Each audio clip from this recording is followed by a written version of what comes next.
أعوذ بالله من الشيطان الرجيم. بسم الله الرحمن الرحيم. لا أقسم بهذا البلد وأنت حل بهذا البلد ووالد وما ولد. لقد خلقنا الإنسان في كبد. أيحسب أن لن يقدر عليه أحد. يقول أهلكت مالا لبدا. أيحسب أن لم يره أحد.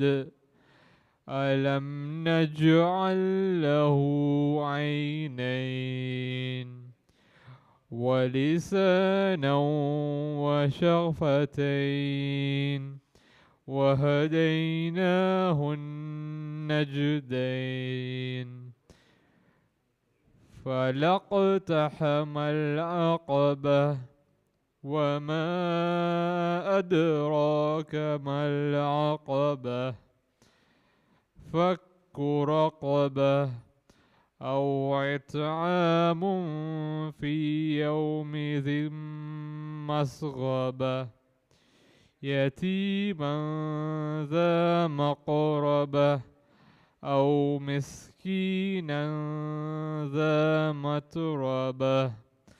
ثم كان من الذين آمنوا وتواصوا بالصبر وتواصوا بالمرحمة. أولئك أصحاب الميمنة. والذين كفروا بآياتنا هم أصحاب المشأمة. عليهم نار مؤصدة. صدق الله العلي العظيم. صلوات.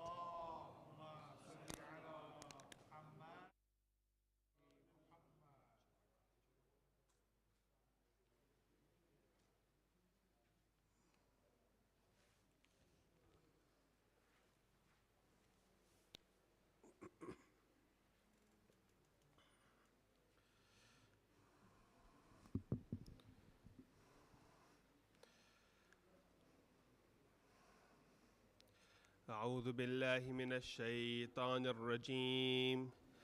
بسم الله الرحمن الرحيم. اللهم صل على محمد وآل محمد.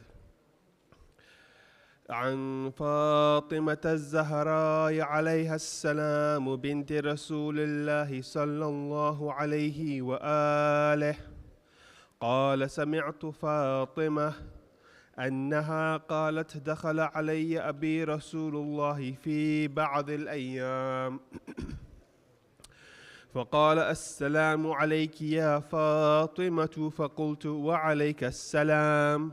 قال: إني أجد في بدني ضعفا. فقلت له: أعيذك بالله يا أبتاه من الضعف. فقال: يا فاطمة ائتيني بالكساء اليماني فغطيني به. فأتيته بالكساء اليماني فغطيته به وصرت أنظر إليه وإذا وجهه يتلألأ كأنه البدر في ليلة تمامه وكماله. فما كانت إلا ساعة وإذا بولدي الحسن عليه السلام قد أقبل وقال: السلام عليك يا أماه. فقلت: وعليك السلام يا قرة عيني وثمرة فؤادي. فقال يا أماه إني أشم عندك رائحة طيبة كأنها رائحة جدي رسول الله. فقلت نعم إن جدك تحت الكساء. فأقبل الحسن نحو الكساء وقال السلام عليك يا جداه يا رسول الله، أتأذن لي أن أدخل معك تحت الكساء؟ فقال وعليك السلام يا ولدي ويا صاحب حوضي، قد أذنت لك. فدخل معه تحت الكساء. فما كانت إلا ساعة وإذا بولدي الحسين قد أقبل وقال السلام عليك يا أماه. فقلت وعليك السلام يا قرة عيني وثمرة فؤادي. فقال لي يا أماه إني أشم عندك رائحة طيبة كأنها رائحة جدي رسول الله. فقلت نعم إن جدك وأخاك تحت الكساء. فدنا الحسين نحو الكساء وقال السلام عليك يا جداه، السلام عليك يا من اختاره الله، أتأذن لي أن نكون معكما تحت الكساء؟ فقال وعليك السلام يا ولدي ويا شافع أمتي، قد أذنت لك. فدخل معهما تحت الكساء. فأقبل عند ذلك أبو الحسن علي بن أبي طالب وقال السلام عليك يا بنت رسول الله. فقلت وعليك السلام يا أبا الحسن ويا أمير المؤمنين. فقال يا فاطمة إني أشم عندك رائحة طيبة كأنها رائحة أخي وابن عمي رسول الله. فقلت نعم ها هو مع ولديك تحت الكساء. فأقبل علي نحو الكساء وقال السلام عليك يا رسول الله، أتأذن لي أن أكون معكم تحت الكساء؟ قال وعليك السلام يا أخي ويا وصي وخليفتي وصاحب لوائي، قد أذنت لك. فدخل علي تحت الكساء. ثم أتيت نحو الكساء وقلت السلام عليك يا أبتاه يا رسول الله، أتأذن لي أن أكون معكم تحت الكساء؟ قال وعليك السلام يا بنتي ويا بضعتي، قد أذنت لك. فدخلت تحت الكساء. فلما اكتملنا جميعا تحت الكساء أخذ أبي رسول الله بطرفي الكساء وأومأ بيده اليمنى إلى السماء وقال اللهم إن هؤلاء أهل بيتي وخاصتي وحامتي، لحمهم لحمي ودمهم دمي، يؤلمني ما يؤلمهم ويحزنني ما يحزنهم. أنا حرب لمن حاربهم وسلم لمن سالمهم، وعدو لمن عاداهم ومحب لمن أحبهم. إنهم مني وأنا منهم، فاجعل صلواتك وبركاتك ورحمتك وغفرانك ورضوانك علي وعليهم، وأذهب عنهم الرجس وطهرهم تطهيرا.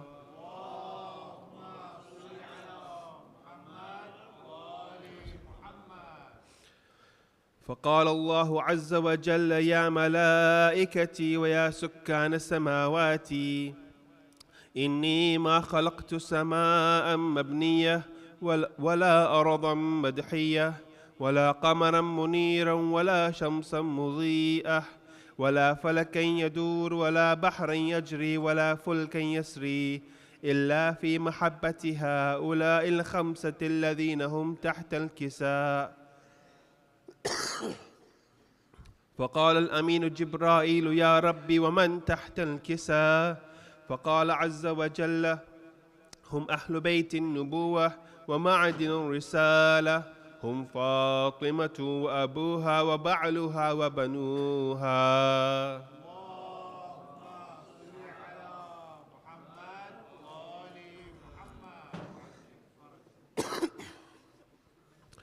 فقال جبرائيل يا ربي تأذن لي أن أهبط إلى الأرض لأكون معهم سادسا؟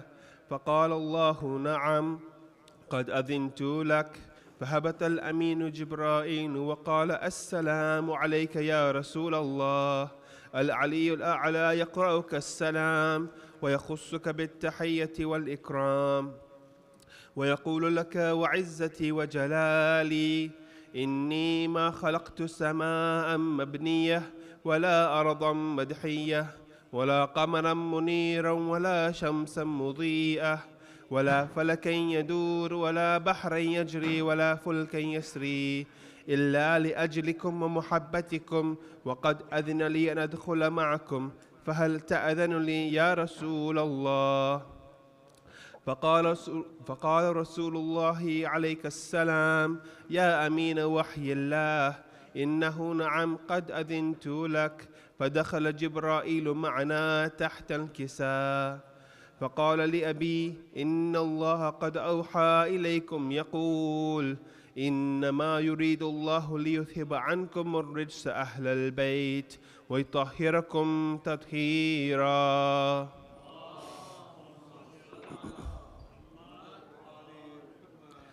فقال علي لأبي يا رسول الله أخبرني ما لجلوسنا هذا تحت الكساء من الفضل عند الله. فقال النبي صلى الله عليه وآله والذي بعثني بالحق نبيا واصطفاني بالرسالة نجيا ما ذكر خبرنا هذا في محفل من محافل أهل الأرض وفيه جمع من شيعتنا ومحبينا إلا ونزلت عليهم الرحمة وحفت بهم الملائكة واستغفرت لهم إلى أن يتفرقوا. فقال علي عليه السلام إذا والله فزنا وفاز شيعتنا ورب الكعبة. فقال أبي رسول الله صلى الله عليه وآله يا علي والذي بعثني بالحق نبيا واصطفاني بالرسالة نجيا ما ذكر خبرنا هذا في محفل من محافل أهل الأرض وفيه جمع من شيعتنا ومحبينا وفيهم محموم إلا وفرج الله همه ولا مغموم إلا وكشف الله غمه ولا طالب حاجة إلا وقضى الله حاجته. فقال علي عليه السلام إذا والله فزنا وسعدنا وكذلك شيعتنا فازوا وسعدوا في الدنيا والآخرة ورب الكعبة.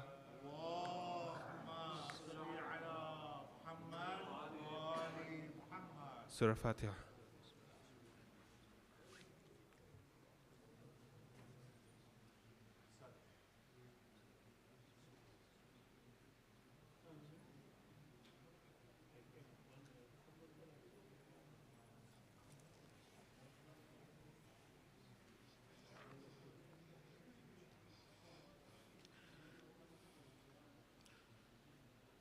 محمد وآل محمد صلوات.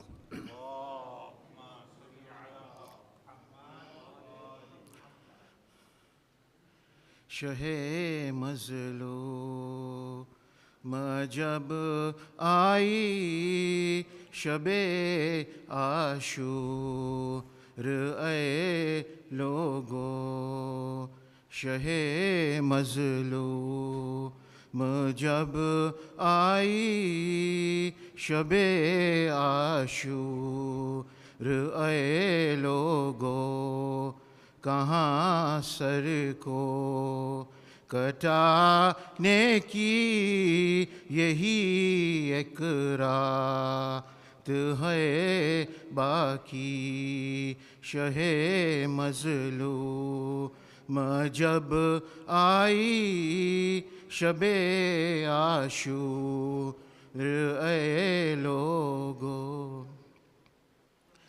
सकीना यूं लगी कहने कि ऐ बाबा कहो मुझको सकीना यूं लगी कहने कि ऐ बाबा कहो मुझको तुम्हें क्या सर कटाने की यही एक रात है बाकी। शहे मज़लूम जब आई शबे आशूर है लोगों। मेरे प्यारे मेरे प्यासे मेरे भैया अली असगर, मेरे प्यारे मेरे प्यासे मेरे भैया अली असगर। गला नाजुक कटाने की यही एक रात है बाकी। शहे मज़लूम जब आई शबे आशूर ए लोगों। तो अब मुझको हुआ मालूम के बे वाली यो वारिस की। तो अब मुझको हुआ मालूम के बे वाली यो वारिस की। रिदाओं के छीनाने की यही एक रात है बाकी। शहे मज़लूम तुम्हारे लाशे बे सर पर मेरो रो सर पटकने की। तुम्हारे लाशे बे सर पर मेरो रो सर पटकने की। तमाचे मुँह में खाने की यही एक रात है बाकी। शहे मज़लूम मेरे बीमार भाई को मेरे नाचार भाई को मेरे बीमार भाई को मेरे नाचार भाई को करी बेड़ी पहनाने की यही एक रात है बाकी। शहे मज़लूम मेरे प्यासे चचा अब्बास को नहरे फुरात के ऊपर। मेरे प्यासे चचा अब्बास को नहरे फुरात के ऊपर। दोनों बाजू कटाने की यही एक रात है बाकी। शहे मज़लूम हमारे ख़ैमे जलने की हमें दर दर फिराने की। हमारे ख़ैमे जलने की हमें दर दर फिराने की। हमारे घर लुटाने की यही एक रात है बाकी। शहे मज़लूम जब आई शबे आशूर ए लोगों। कहाँ सर को कटाने की यही एक रात है बाकी। शहे मज़लूम मुहम्मद व आले मुहम्मद सल्लल्लाहु अलैहि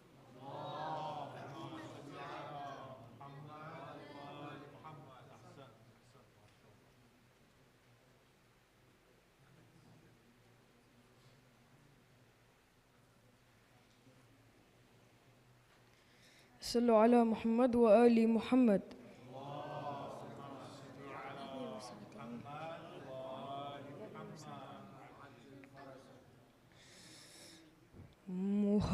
मुहम्मद का घरा ना करबला वाले बयाबा में, मुहम्मद का घरा ना करबला वाले बयाबा में, क़यामत की ख़िज़ा आई है ज़हरा के गुलिस्तां में। ज़मीने करबला इसको ज़रा आराम से रखना, ज़मीने करबला इसको ज़रा आराम से रखना। सुलाया है अली असग़र को शह ने तेरे दामन में। लाशें नो मुहम्मद आका लाए जो रन से, लाशें नो मुहम्मद आका लाए जो रन से। ज़ैनब ने उठा ये हाथ शुक्रे इलाही में।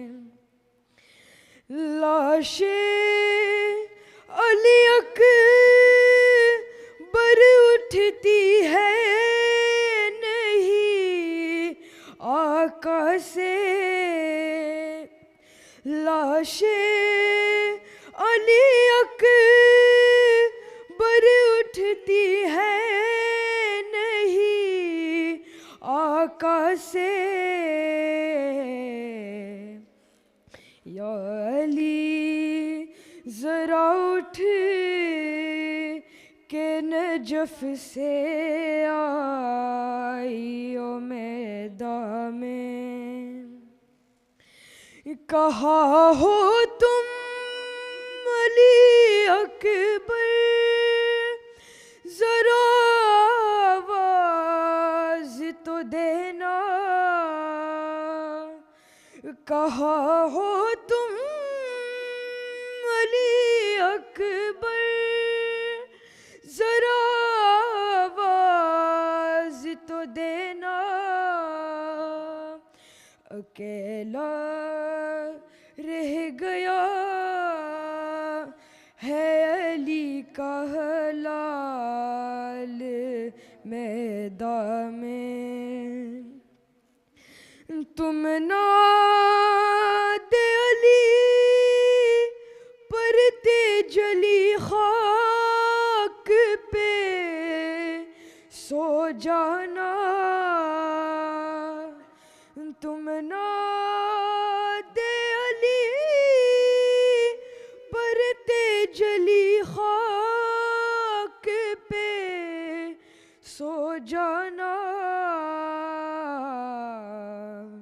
सकीना घबराओ नहीं हम आएंगे ख्वाबों में। मुहम्मद का घराना करबला वाले बयाबा में कयामत की ख़िज़ा आई है ज़हरा के गुलिस्ता में। सूरतुल मुबारकतुल फ़ातिहा।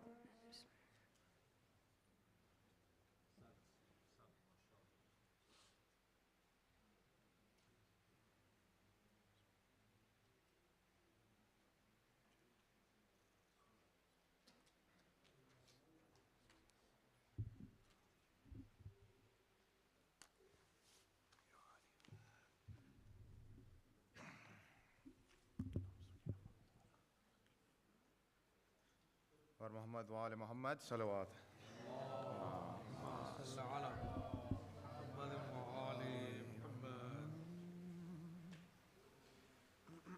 ए माँ तुम मुझे पास बुला लो, मुझे प्यास सताती है। ऐ माँ तुम मुझे पास बुला लो, मुझे प्यास सताती है। ऐ माँ तुम मुझे पास बुला लो, मुझे प्यास सताती है। तुरबत से अली असगर की, तुरबत से अली असगर की आवाज ये आती है।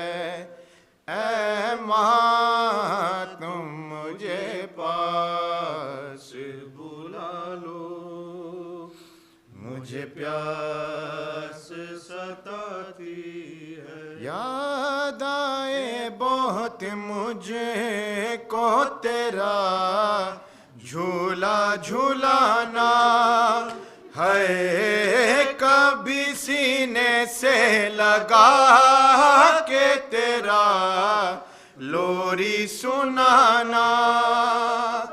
जब रेत गरम प्यारी माँ, जब रेत गरम प्यारी माँ मेरे तन को जलाती है। ऐ माँ तुम मुझे पास बुला लो, मुझे प्यास सताती है। प्यास की शिद्दत से गला सूखा पड़ा है जख्मी गला उसमें माँ दर्द भरा है। तुरबत में अकेला हूँ मैं, तुरबत में अकेला हूँ मैं, तन्हाई दराती है। ऐ माँ तुम मुझे पास बुला लो, मुझे प्यास सताती है। झूले में परस घर दिन रात है रोया है, जब प्यास बुझी इसकी तो फिर चैन से सोया। मकतल में सकीना फिर क्यों, मकतल में सकीना फिर क्यों इसे ढूंढने जाती है। ऐ माँ तुम मुझे पास बुला लो, मुझे प्यास सताती है। दरवाजे पे खैमा के ये एक बीबी खड़ी है मोर मुर के जो मकते की तरफ देख रही है। एक खून भरे चोले को, एक खून भरे चोले को आँखों से लगाती है। ऐ माँ तुम मुझे पास बुला लो, मुझे प्यास सताती है। वो शाम गरीबा को जब जुल्म हुआ था, है सर नंगे थी हर बीबी, हर के खैमा जला था। अब्बास का सानिए ज़हरा, अब्बास का सानिए ज़हरा है फैज़ निभाती है। ऐ माँ तुम मुझे पास बुला लो, मुझे प्यास सताती है। अख्तर ये हवाओं ने जो पैगाम दिया है असगर तुझे सुगरा ने बहुत याद किया है। एक बार मदीने आओ, एक बार मदीने आओ, बीमार बुलाती है। ऐ माँ तुम मुझे पास बुला लो, मुझे प्यास सताती है। तुरबत से अली असगर की, तुरबत से अली असगर की आवाज ये आती है। ऐ माँ तुम मुझे पास बुला लो, मुझे प्यास सताती है। और मोहम्मद वाले मोहम्मद सल्लल्लाहु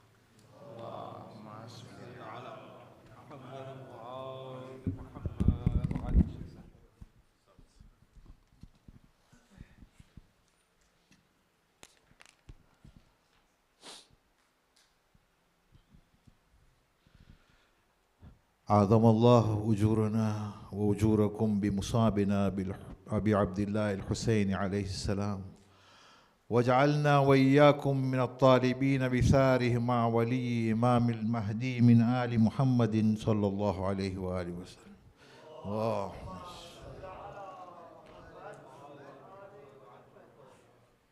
Brothers, we are nearing the end of our series for this year. Inshallah, tomorrow night will be our last majlis here, so you are requested to come early so that I know you will be tired, but inshallah we'll have our last majlis by Shaykh Muhammad Abbas Panju tomorrow.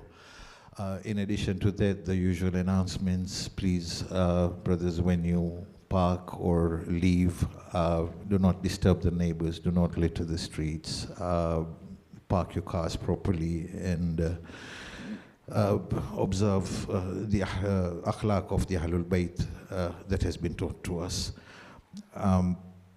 Harrow Julus tomorrow at 3 p.m. from Harrow Leisure Center. A lot of people have asked us to pray for them, for those who are ill. We pray for their quick recovery. Bihaqqi bimari Karbala, inshallah. Hassan. May I request you to recite Surah Fatiha for the marhumeen of all the donors, the volunteers, the attendees, those who are following online as well. all our marhumin, marhum Abbas Muhammad Bandali, and all our marhumin. Al-Fatiha.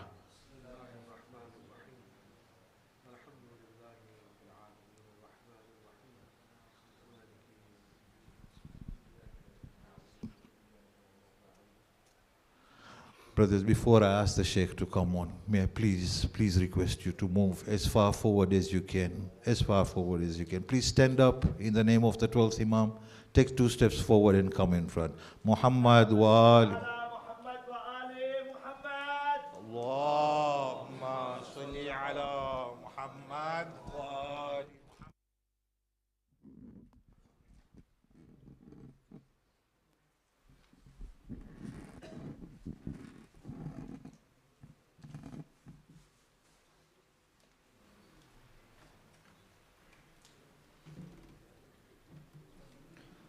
صل على محمد وآل محمد.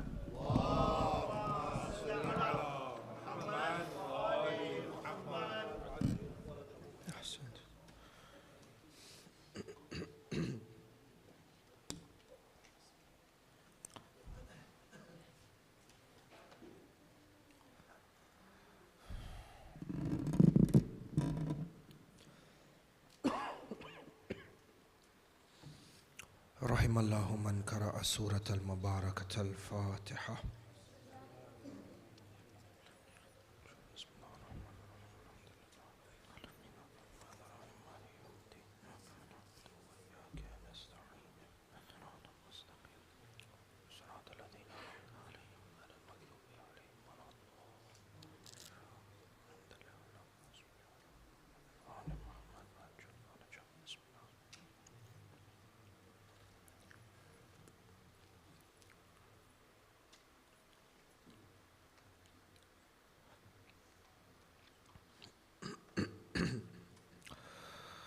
أعوذ بالله من الشيطان اللعين الرجيم.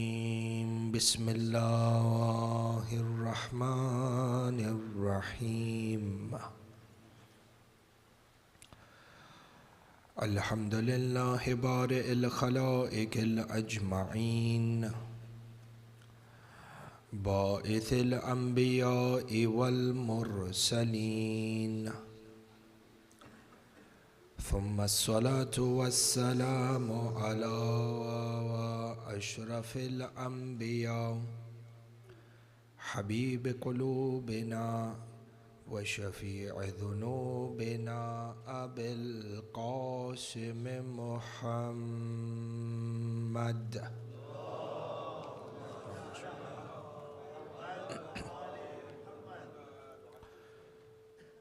ثم الصلاة والسلام على أهل بيته الطيبين الطاهرين المعصومين المظلومين، لا سيما ولي الله الحجة ابن الحسن صاحب الأمر والزمان.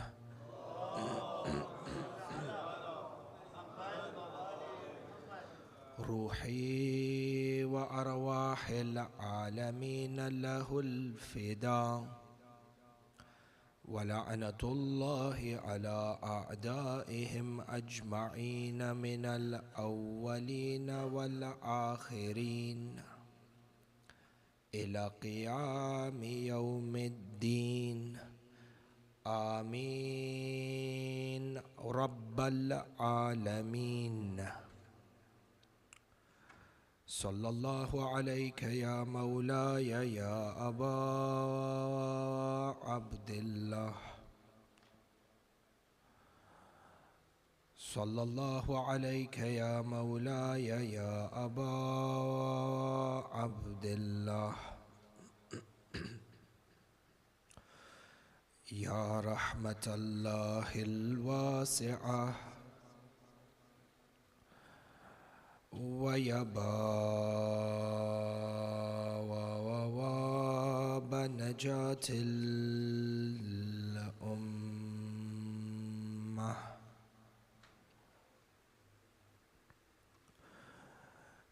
يا غريب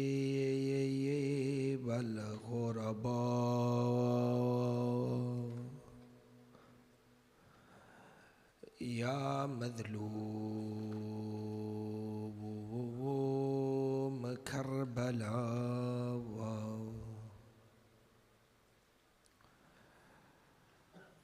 السلام على من جعل الله الشفاء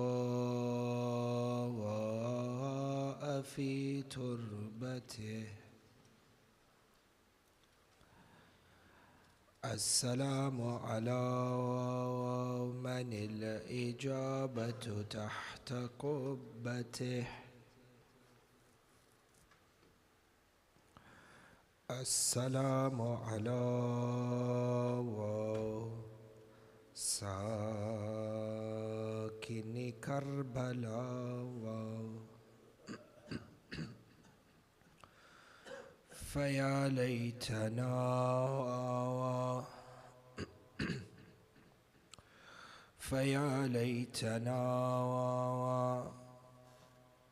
ثم يا ليتنا وكنا معكم سادتي يا سادتي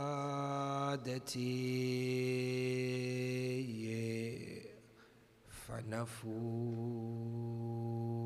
فوزا عظيما أما بعد قال مولانا إمام حسن المجتبى وهو سيد شباب أهل الجنة صلوات الله وسلامه عليه اللهم صل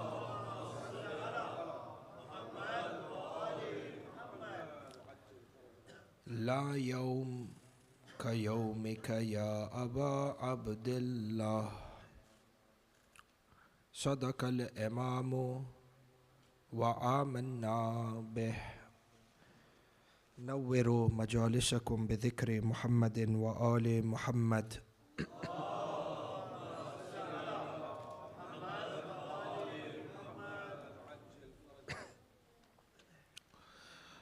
Declaration أحبائي made by Imam Hassan al-Mujtabah in regards to the tragedy of Imam al-Hussein,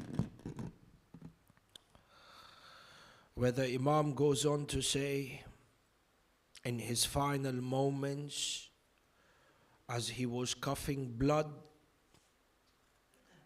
and as his insides were burning up due to the intensity of the poison that was administered to him,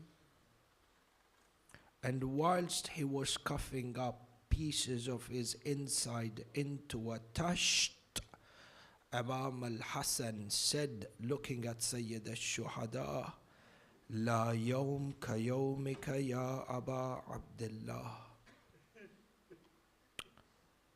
There is no day like your day, Ya Aba Abdullah. This is a slogan that emanates from the Ma'soom Imam. There is no day like Ashurah.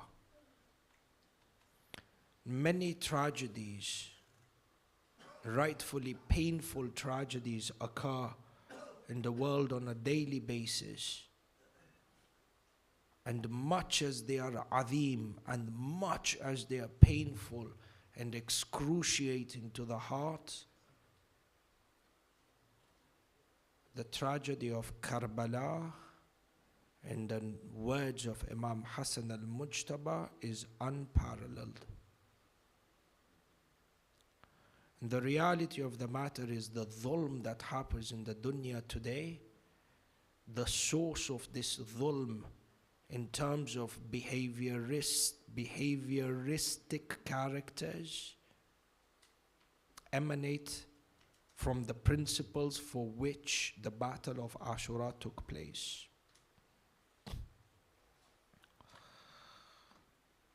Ahibba'i, the night of Ashurah.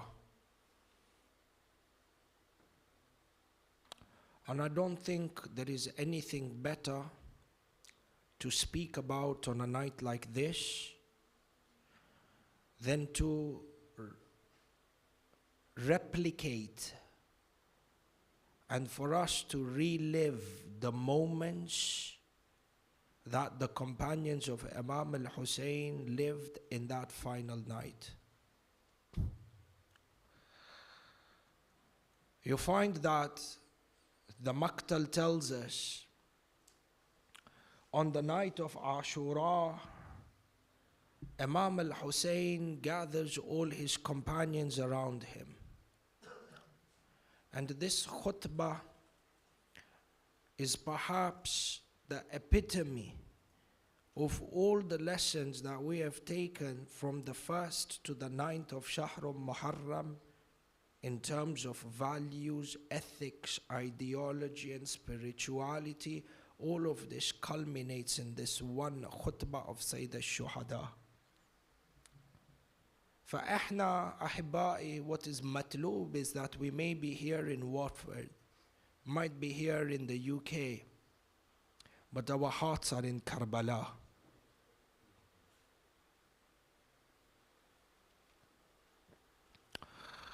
Imam al-Hussein gathers his companions on the night of Ashura, on a night like this, and he begins to deliver a sermon and deliver a khutbah, where he says, praise be to Allah subhanahu wa ta'ala. I praise Allah subhanahu wa ta'ala for all the blessings that He has bestowed upon me. Wa akramtana bin nubuwwah wa allamana wa allamtana, ya Allah, wa allamtana al-Quran. I praise you, ya Allah, for honoring us with the status, or being within the status, within the household of Nabuwwah. Inna Allah astafa Adam wa Nuhan wa Ali Ibrahim wa Ali Imran ala al-alameen. This akramtana, this karama, is an indication to that istifa. Wa allamtana al-Quran, the manifestation of this entire Quran in its ta'wil and in its tafsir is through Imam al-Hussein. And see what he praises Allah subhanahu wa ta'ala for. Anta ya Allah allamtana al-Quran. And from here, ahibba'i, it is absolutely important for us to understand one thing. Because if there are lessons that we are going to extract from the sacrifice of Karbala, shufu what Imam al-Hussein says in terms of ma'arif. وَأَلَّمْتَنَا الْقُرْآنِ, Allah subhanahu wa ta'ala, within His endless divinity, Sarmadi Azali, within His endless ilm, has taught Ali Muhammad and has taught Imam al-Hussein the tafsir and the ta'wil of the Quran. And over here it becomes absolutely important when we are trying to understand by way of Aqidah the reality within the bahath of Imamat, the scope of the divine distinctions that are bestowed upon Ali Muhammad. The ilm of the Ma'soom Imam is very different from the ilm of the rest of creation. Imam al-Hussein says, praise be to the Lord who taught us the Quran. Meaning that the ilm of the Imams is ilm ladunni. Ilm ladunni means a form of pure knowledge that is received by the Imam by Allah subhanahu wa ta'ala. And the rest of mankind, the rest of humanity has ilm iktisabi. In fact, if you go back to the principles of Islamic logic, you find these texts are perhaps maybe, I don't know if they are translated or not, but are fairly readily available in the market and are taught at some of the most preliminary fundamental levels within the Hawza Ilmiya. An example of that is the Mantiq of Shaykh al-Muzaffar, when they are introducing the chapter of logic, the science of how to formulate the right premises in order to deduce the right conclusions, because our set of beliefs, our perceptions of haq and batil in reality are nothing but a set of deduced conclusions that we adhere to. And based on this, Shaykh al-Muzaffar makes a very clear distinction that this entire science of human logic, the scope of the science of logic is that it can help man correct his thought process and his understanding in regards to knowledge which is iktisabi. Ilm which is ladunni is a realm of its own. And this is an important distinction, Tara, to understand, because Imam al-Hussein does not speak out of vague. And every statement uttered by Sayyid al-Shuhada in the events of Karbala are supposed to be footprints of guidance for which you and I are supposed to emulate. Sahlola, in brief, we all say that Karbala is what? Ashurah is what? For us to seek lessons, to learn from Karbala. Tamam, let us learn from the words of Imam al-Hussein. Imam al-Hussein makes a distinction on the night of Ashurah. He says, our ilm of the Quran is an ilm that emanates from Allah, unlike the rest of mankind. And if you understand this, then it is of no surprise that when you hear fada'il and merits, that the ta'wil and the tafsir of the Quran and the ilmul awwaleen and akhareen is with Imam al-Hussein and Ali Muhammad. This is not considered exaggerations or empty emotional rhetoric. La, it is a conclusion deduced with the highest level of intellect, because you understand the nuances of ilm that exist in this realm of existence. One is ilm ladunni, that emanates from Allah. Ilm of Allah has hudud. Ilm of Allah has hudud? La. One who says the ilm of Allah has hudud, kufr. Wadih. Allah is qadir. Allah kulli shay'in qadir. Does he have the qudra to give this ilm that is la mutanahi, that has no end to the Imam, or no?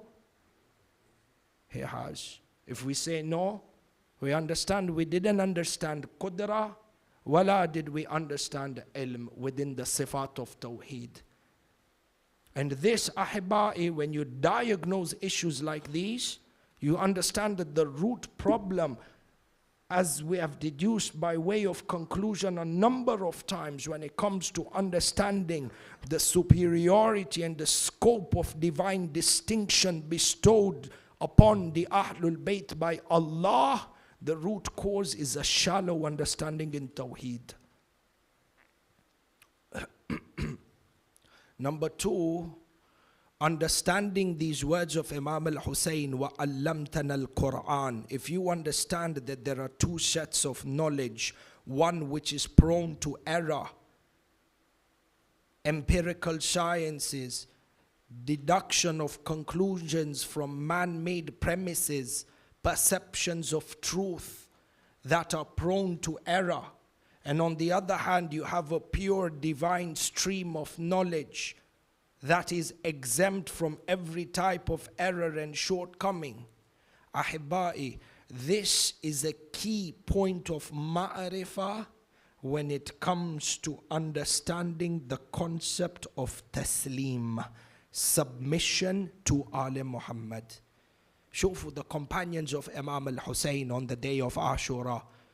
If you were to summarize from the traits that these 72 men possessed, there is a number of traits that you could find, but you will see a common denominator between all of them was submission.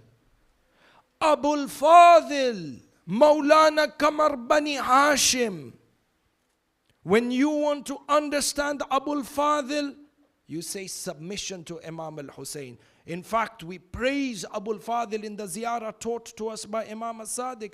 Ashhadu laka bit-tasdiqi wat-taslim. Submission. Tamam. Submission to Ali Muhammad is a conclusion, as a stance, as a state, in reality, is a conclusion, mental conclusion, that is derived when you understand that man-made conclusions and man-made ilm which is prone to error cannot be the same as divine ilm. This is where submission comes. You understand that your source of guidance is infallible. And in this day and age, it is submission to the words of Ali Muhammad. Allahumma salli ala Muhammad wa ala Muhammad. Submission to the words of Ali Muhammad, yani submission to the hadith of Ali Muhammad. Enter between us and between Ali Muhammad, between the Imams of our time. What is the means of connection between us and the Imams? To a great extent, our relationship with the Imams are built through hadith. Hadith that has been transmitted and inherited within our literature, generation upon generation, preserved and purified.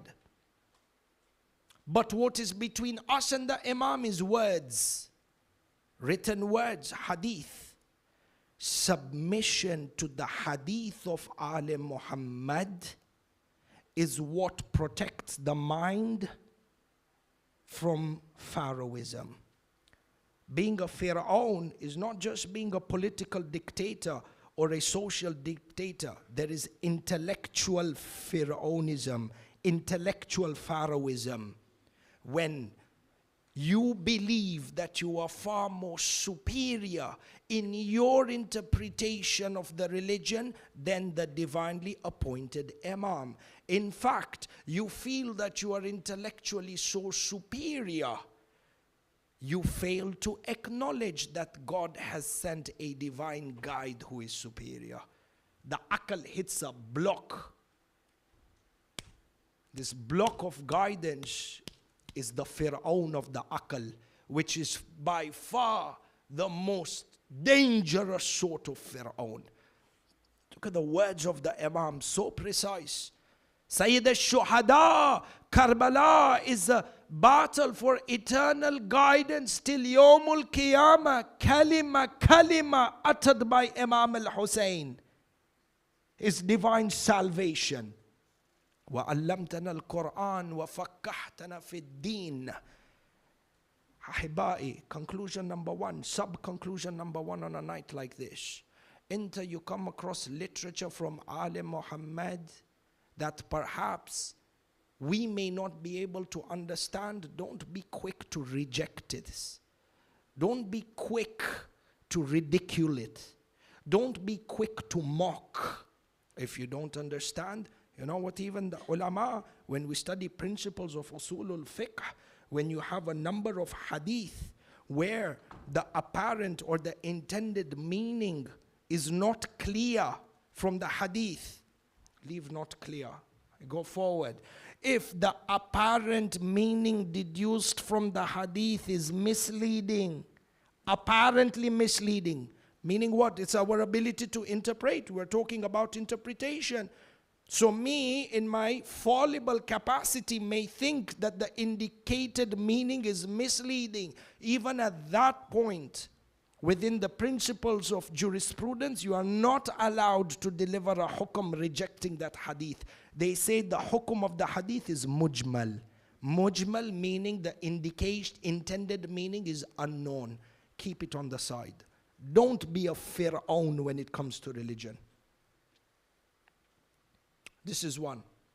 Sallu ala Muhammad wa ala Muhammad.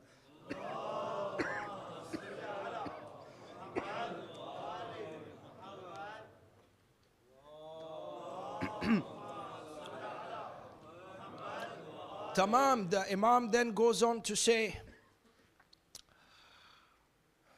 there's a request, Shabab, if you can kindly move forward. I know it's hot and I know it's packed, but if you make space, we'll have more matamis who are on the way. They are able to participate in the majlis. Sallu ala Muhammad wa ala Muhammad.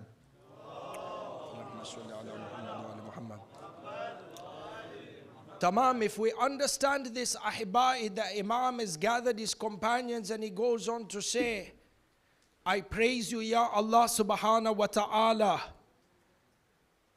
because you bestowed upon us prophethood, yani made us from the progeny of the prophets, wa allamtana al-Quran, and you taught us the Quran, ilmul ladunni, wa fakkahtana fid din, you taught us the deeper, truer, infinite meanings contained within the deen. And then he goes on to say, Amma ba'ad, inni la a'lamu ashaban awla wala khayran min ashabi wala ahlu baytin abar min ahla bayti.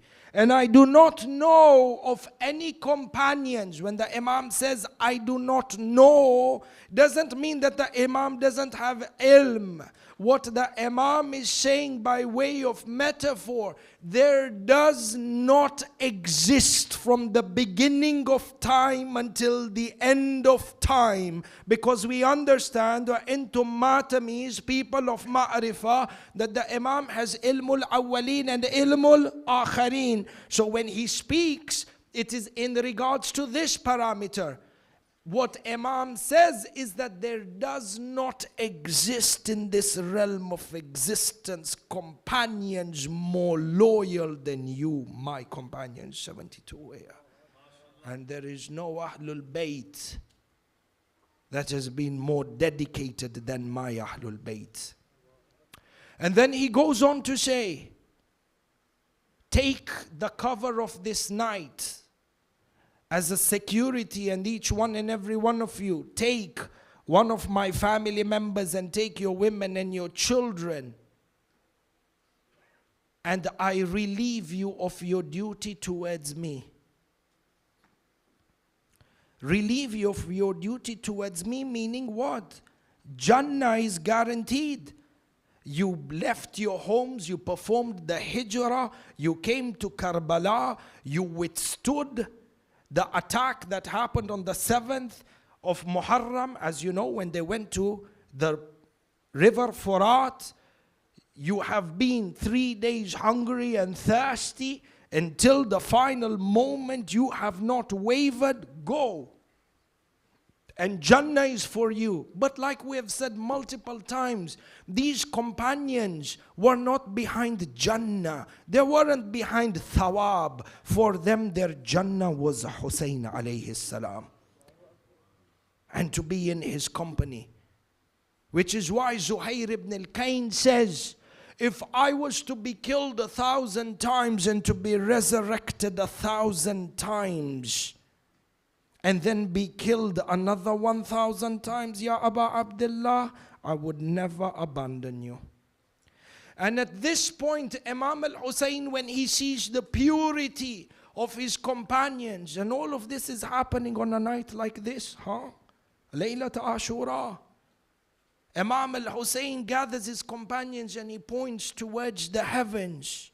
And because of this intense, and because of the highest level of spiritual purity attained by his companions, Allahu Akbar, the summary of the entire 9 majalis end over here.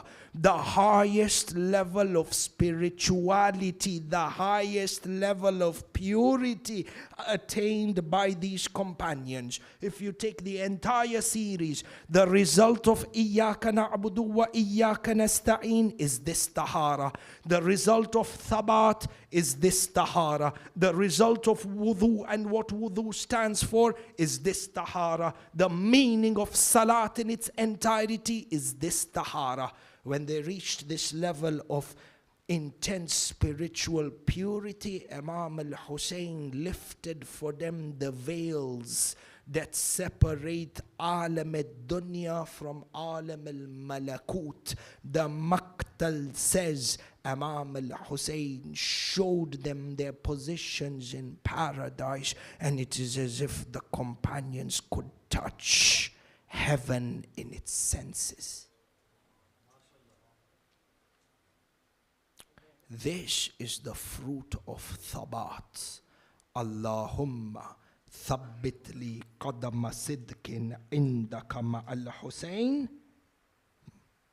Ba'ad ma'al Hussein wa ashab al-Hussein. It could have been sufficient in ziyarat Ashurah. You know, the sentence is tam, the sentence is complete. And what is matloob, what is needed is also complete. وَثَبِّتْ لِي قَدَمَ صِدْقٍ عِنْدَكَ مَعَ الْحُسَيْنِ. Ya Allah, strengthen my determination and hold me firm with Imam al-Hussein. Khalas, tamam. But Allah said no, in addition with Sayyid al-Shuhada wa ashab al-Hussein. Because the imtihan that they went through is important for us to understand in order to pass our own imtihans in our own day and age. And then the Imam goes on to say, this part of the khutbah is narrated by Abu Ja'far Imam Muhammad al-Baqir salawatullahi wa salamuhu alayhi. Allahumma salli ala Muhammad wa ala Muhammad wa ajil farajah. Where the Ma'soom Imam says, and at this point Imam al-Hussein said to them, and these are our positions in the paradise and the gardens of the hereafter. Hatta yadhhar. The title which is used by Imam al-Hussein is the title of the 12th Imam, which, as per the teachings of Imam al-Sadiq, when this title is taken, we need to stand up after respect. So I will mention the title and we will stand up in honor of Imam al-Hujjah. The Imam says, is the إِذَا ظَهَرَ قَائِمُ آلِ Muhammad. Sallu ala Muhammad wa ali Muhammad.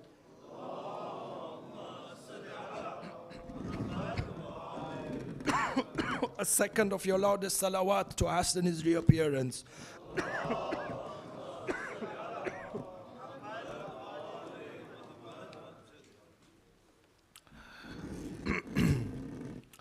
The Imam on the night of Ashurah, after showing them their position in Jannah, he says, and we will remain in the gardens of the hereafter hatta yadhhar al-Mahdi wa yantaqim lana, who shall seek vengeance for us. Allahu Akbar. On the night of Ashura, Imam al-Hussein, when he is speaking with his companions, decides to speak about the issue of Imam al-Hujjah and Imam al-Mahdi. And from here, those of us whose souls are yearning to take lessons from the madrasa of Karbala and the madrasa of Ashura, the Sayyid al-Shuhada himself is telling us in this madrasa of Ashura, seek ma'rifah of the Imam Zaman of your time. Like the way we said, every word uttered by Imam al-Hussein in Karbala is a madrasa for guidance. One of the companions asks him, وَمَنِ الْمَحْدِي يَا ابْنَ رَسُولِ اللَّهِ? And who is the Mahdi? Imam al-Hussein says to them, السابع من ولد هذا Muhammad, the seventh in lineage from my grandson Muhammad, yani Imam Muhammad al-Baqir, because Imam al-Baqir was there in Karbala, as you know. And then the Imam goes on to reiterate all 12 Imams. Where are these sects that broke away from the Ithna Ashariya? When it came to doubts about which Imam is succeeded by who, Imam al-Hussein made the issue of 12 Imams absolutely clear on a night as strategic and as grand as the night of Ashura. He said, Ibni, السابع من ابن محمد وهو goes back to Imam al-Mahdi وهو الحجة ابن الحسن ابن علي ابن محمد ابن علي ابن موسى ابن جعفر ابن هذا محمد. Absolutely no confusion, no discrepancies when it comes to the personality of this awaited Hujjah. But the Imam goes on to say, وَيَظْهَرُ بَعْدَ غَيْبَةٍ طَوِيلًا. He shall reappear after an extended occultation. And in another version of the same khutbah, the Imam goes on to say, وَيَرْتَدُّ فِيهِ كَثِيرًا. The nature of this occultation is such that there are plenty of people who shall become apostates.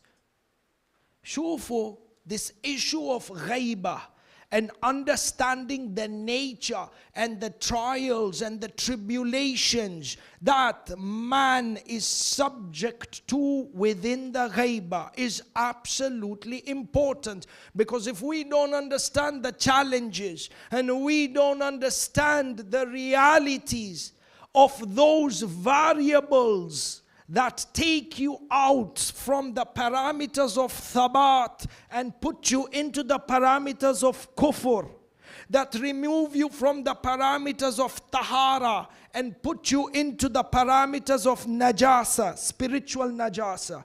Tara, spiritual najasa is by far more degradable and more abhorrent than physical najasa.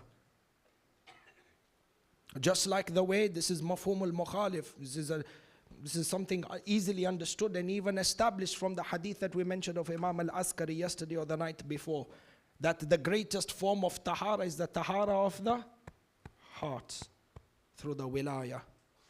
In either case, it is important for us to understand the guidance given to us by the Imams in regards to ghaibah, because this is our imtihan in this day and age. Shufu, the words that are uttered by the Ma'soom Imam. Hadith Sharif is narrated by by Imam al-Ridha, salawatullahi wa salamuhu alayhi. Allahumma salli ala Muhammad wa ala Muhammad. Where he narrates a tradition, a conversation that is happening between Amirul Mu'mineen and the Imam al-Hussein.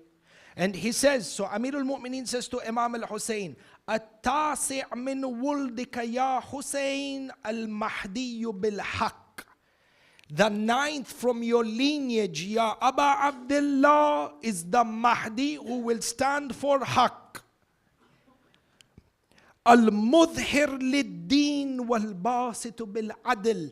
The one who will establish the Deen in its entirety across the world and will dispense global human justice. Tamam. What does the Imam say?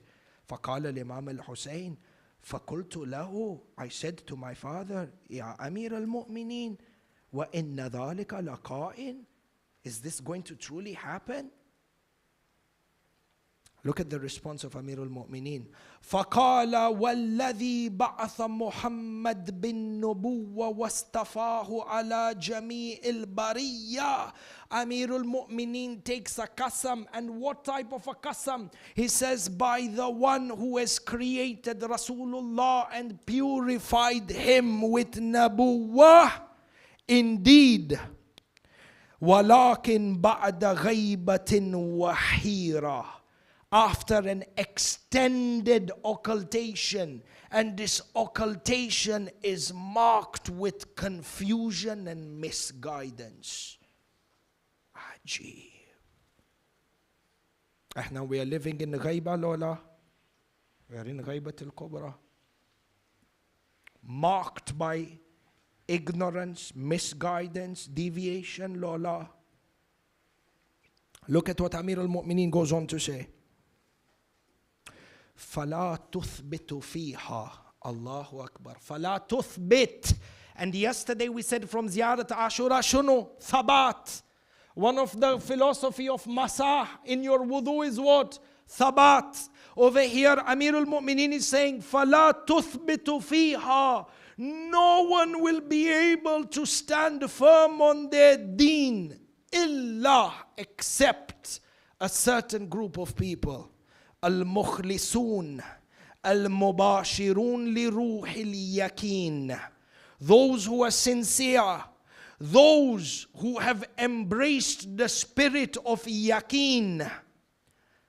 الذين أخذ الله عز وجل ميثاقهم بولايتنا. Those who fulfill their pledge and the covenant taken with Allah in regards to our wilaya. In short, what Amir al-Mu'mineen is saying, this extended ghaiba, this period of occultation is a time span marked with misguidance, ignorance that leads to apostasy, and no one is safe except for the one that has embraced the wilaya of Ali Muhammad. Sallu ala Muhammad wa ali Muhammad.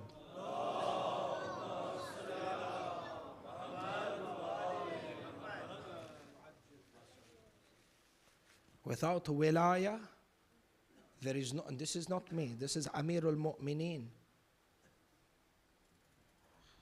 Warithu ilmin nabiyyin.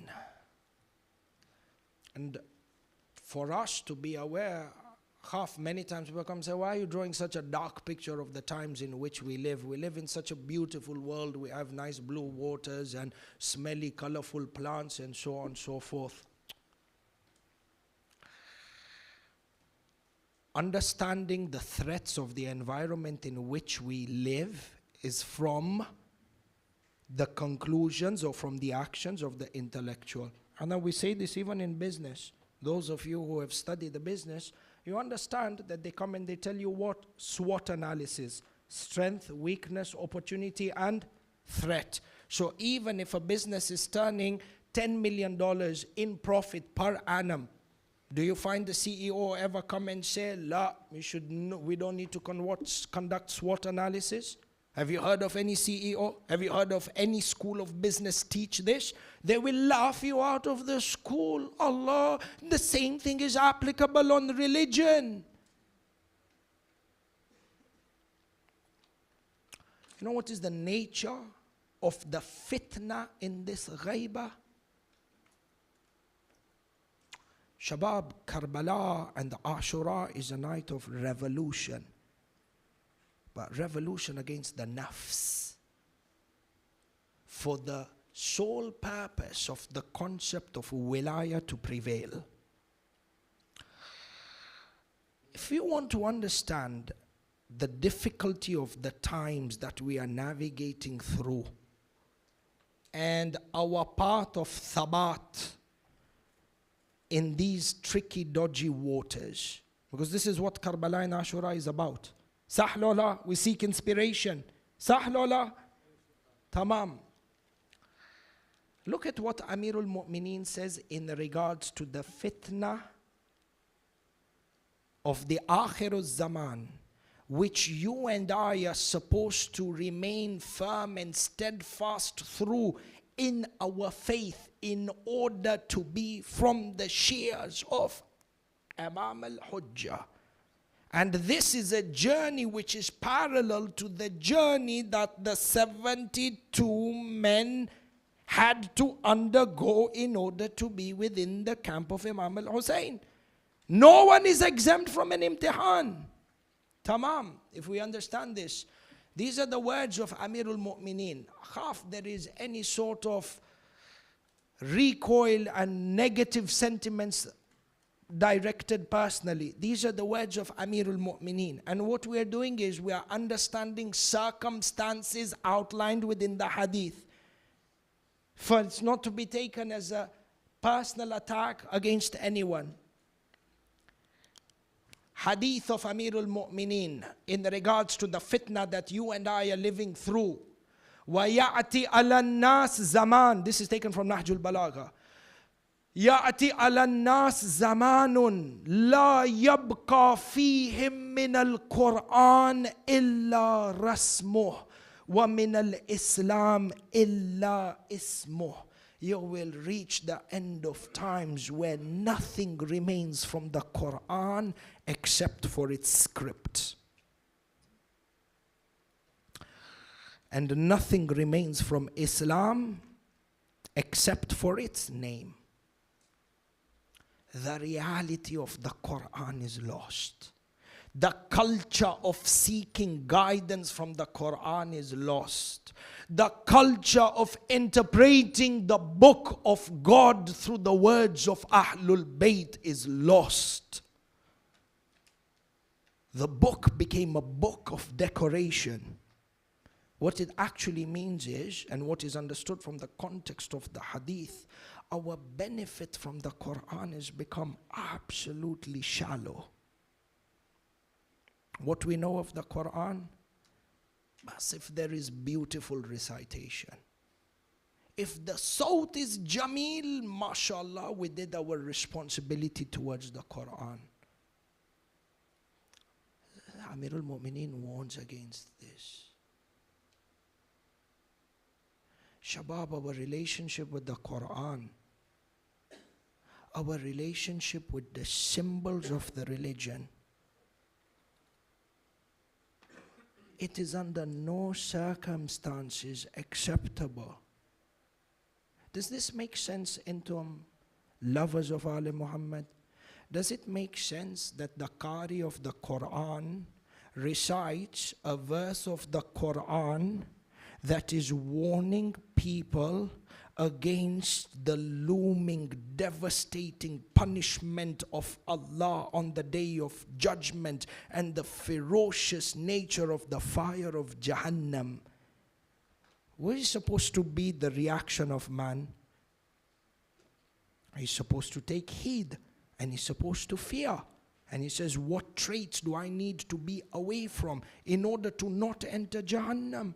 Imam Hassan al-Mujtaba, it is narrated, when there were verses of Quran that talked about Jahannam, he would weep and recite them. Ahna subhanallah. We've reached a stage where the Qari of the Quran recites verses that talk about the intensity of the punishment of Jahannam, and we want to stand up and give a standing ovation when God is warning you about Jahannam. And Imam Hassan teaches us that when verses of Jahannam are recited, take heed, cry over your own destiny. This is what we took from the Quran, a standing ovation.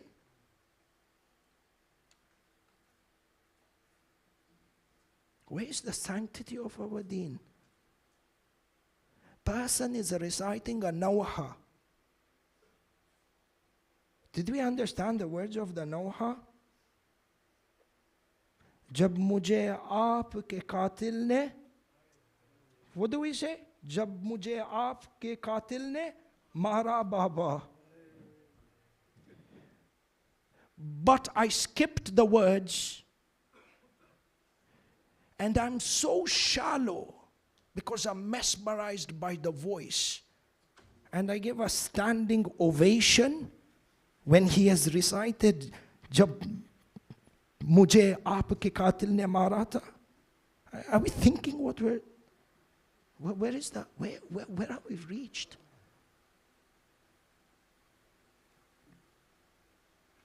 Today in the Matam is the night of Ashurah. I bring the Qari and I bring the Radud, I bring the Nawha Khan, recite Jab mujhe aapke qatil ne mara, or Jab aapke qatil ne mara.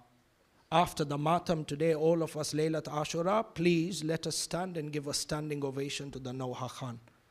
Your nafs agrees? But how did we become so shallow? But no, the setting is different. Setting could be different, but the essence, the kalam was what? Is our iman so weak that our sanctity changes based on setting?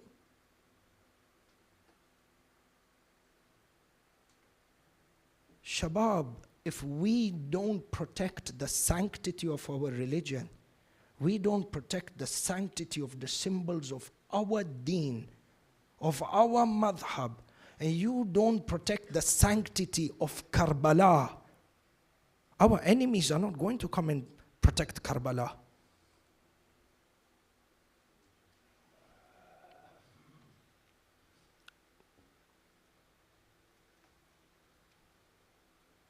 When the malaika are present in the Majlis Azah and they hear the Nawha, they have a standing ovation or they are crying? And then I want to take my chest out and I want to say, I am the Mawali and I am the Shi'i and I am the Husayni, and anyone who is against me is against Imam al-Hussein.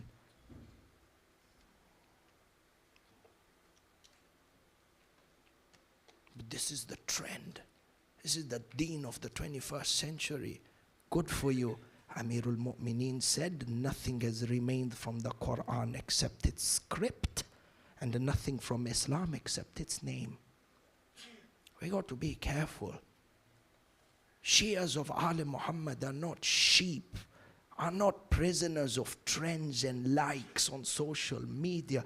If you learn anything from the companions of Imam al-Hussein, the Shias of Ali Muhammad are those who make their own destiny.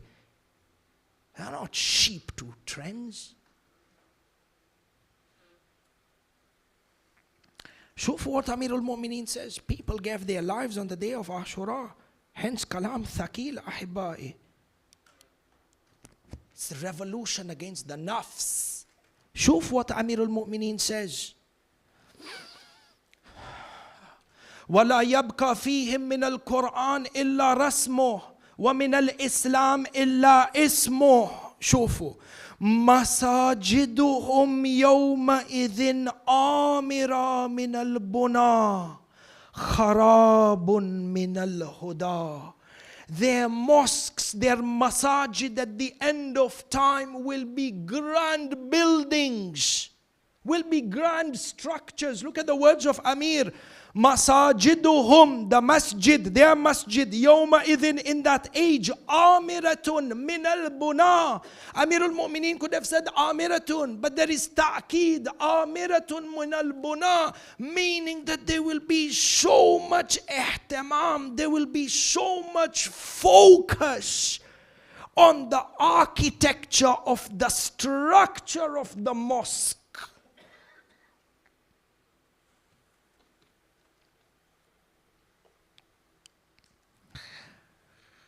Kharabun min al-huda.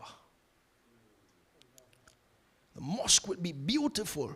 The focus and the concentration is going to be about the structure, about the facilities. But Amirul Mu'mineen says this same masajid, kharabun min al-huda. He didn't say that they are empty from guidance. Ya right, if Amirul Mu'mineen said they are empty of guidance. He didn't say they are empty of guidance. He didn't say they are devoid of guidance. Do you know what he said? Kharabun min al-huda. You know what is kharab? The ruins. When you see a ruined building, a half-demolished building, you say this is a kharab. We said Ahlul Bayt were present in Sham, in the Kharabu Sham, the half-demolished prison. Kharab. He says these masjids, where your focus is your grand structure and building and facilities in all its 5-star lavishness as a structure, but the same masjid ruins guidance, is a source or a place where guidance is ruined.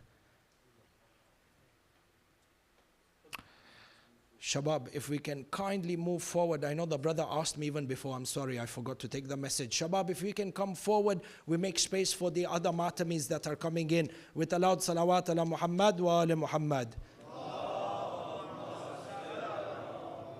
Thank you. And a loud salawat for all the volunteers who are tirelessly working so that you and I are able to hold our azah for Sayyid al-Shuhada. A loud salawat ala Muhammad wa ala Muhammad.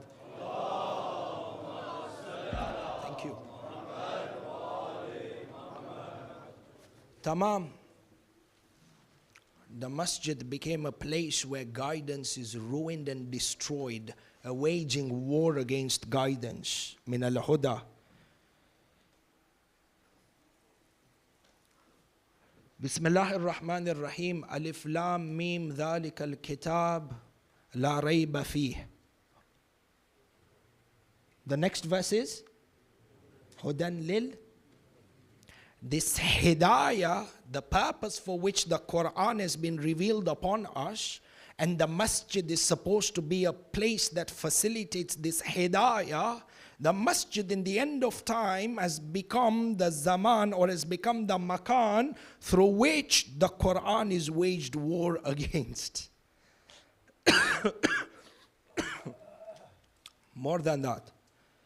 What did Rasulullah say on the night of Mi'raj? When I ascended to the highest level in Mi'raj and I saw the foundation of the Arsh, it was inscribed on the foundation of the Arsh, Innal Husayn Misbahul, Innal Husayn Misbahul Huda wa Safinatun Najat. Rasulullah says Misbahul Huda, and over here the lantern of guidance, Misbahul Huda. And over here Amirul Mu'mineen is saying that the masjid has become a kharab lil huda. The masjid has become the place where war is waged against huda, and the lantern of hidayah is Imam al-Hussein. Yani the masjid has become the place where war is waged against Imam al-Hussein. How many places of worship did we find that wage war against the philosophy of Imam al-Hussein, the aza of Imam al-Hussein, the dhikr of Imam al-Hussein, the fada'il of Imam al-Hussein?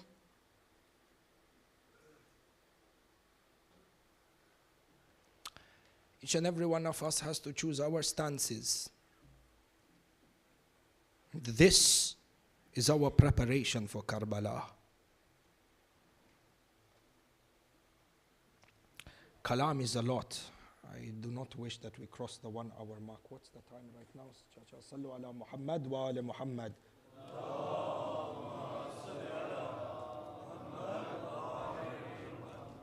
Tamam. Shabab, we will stop here, and inshallah Baqiyat al-Kalam for later on with the khutbah of Amir al-Mu'mineen. But I believe message is clear. What is needed from us is revolution of the nafs. And the revolution of the nafs requires courage. Courage requires inspiration, and Imam al-Hussein didn't leave for us a plane much greater than Karbala for inspiration. And on a night like this, we are here to pay tribute to this madhloom mother, Sayyida Rabab. Allahu Akbar.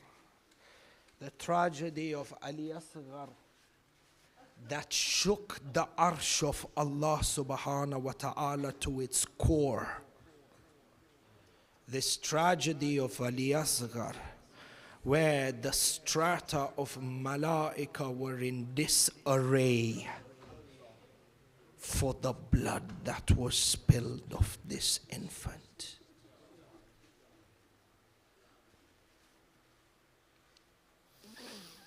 Allah subhanahu wa ta'ala keep each and every one of you safe, and your families and your children safe.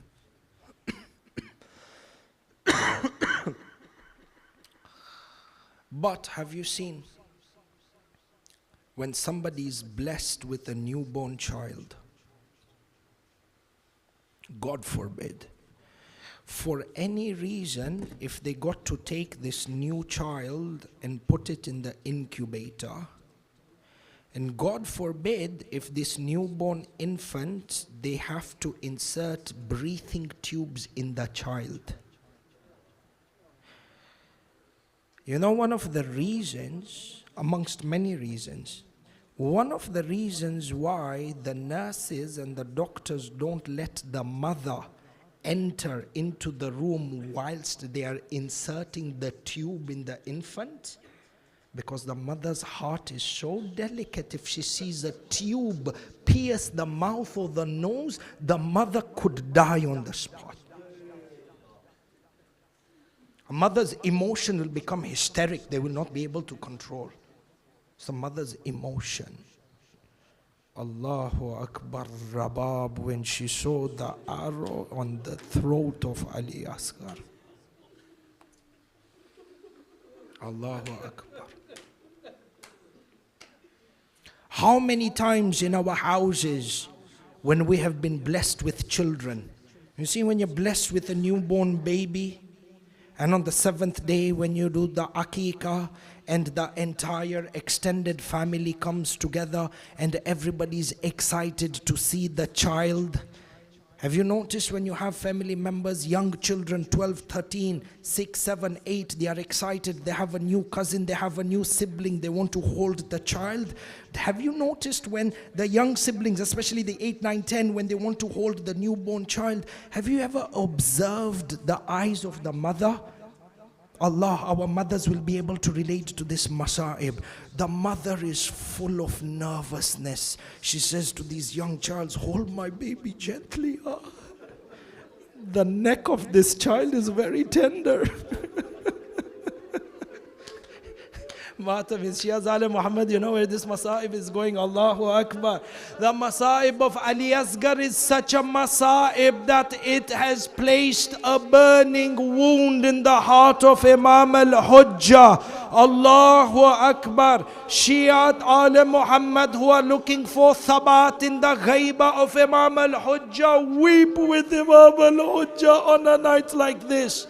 The hadith mentioned that upon his dhuhur from Mecca to Medina, Imam will come to Kufa, will lead the first ever Salatul Jum'ah in the mihrab of Amirul Mu'mineen. Thousands upon thousands of Shias and lovers will pray the first ever Salatul Jama'ah after Salatul Jum'ah, after Amirul Mu'mineen in Masjid al-Kufa. And then the Imam will go from Kufa to Karbala. Allah, Matam is when you walk this year from Najaf to Karbala, remember this walk of Imam al-Hussein. This walk is a training for that walk. When the Imam goes from Kufa to Karbala, and thousands upon thousands of Shias and lovers like yourselves on this farsh, you will be walking behind the Imam. The Maqtal or the Hadith narrates, Imam al-Hussein will come to Karbala and he will perform the ziyarah of Imam al-Hussein. By miracle, the dharih of Imam al-Hussein opens up. Imam al-Hujjah goes inside. The narration states, Imam al-Hujjah will come out with the body of Ali Asghar. That arrow is still lodged inside. Imam al-Hujjah will say, Ma kana, what was the dhanb, what was the sin of this infant?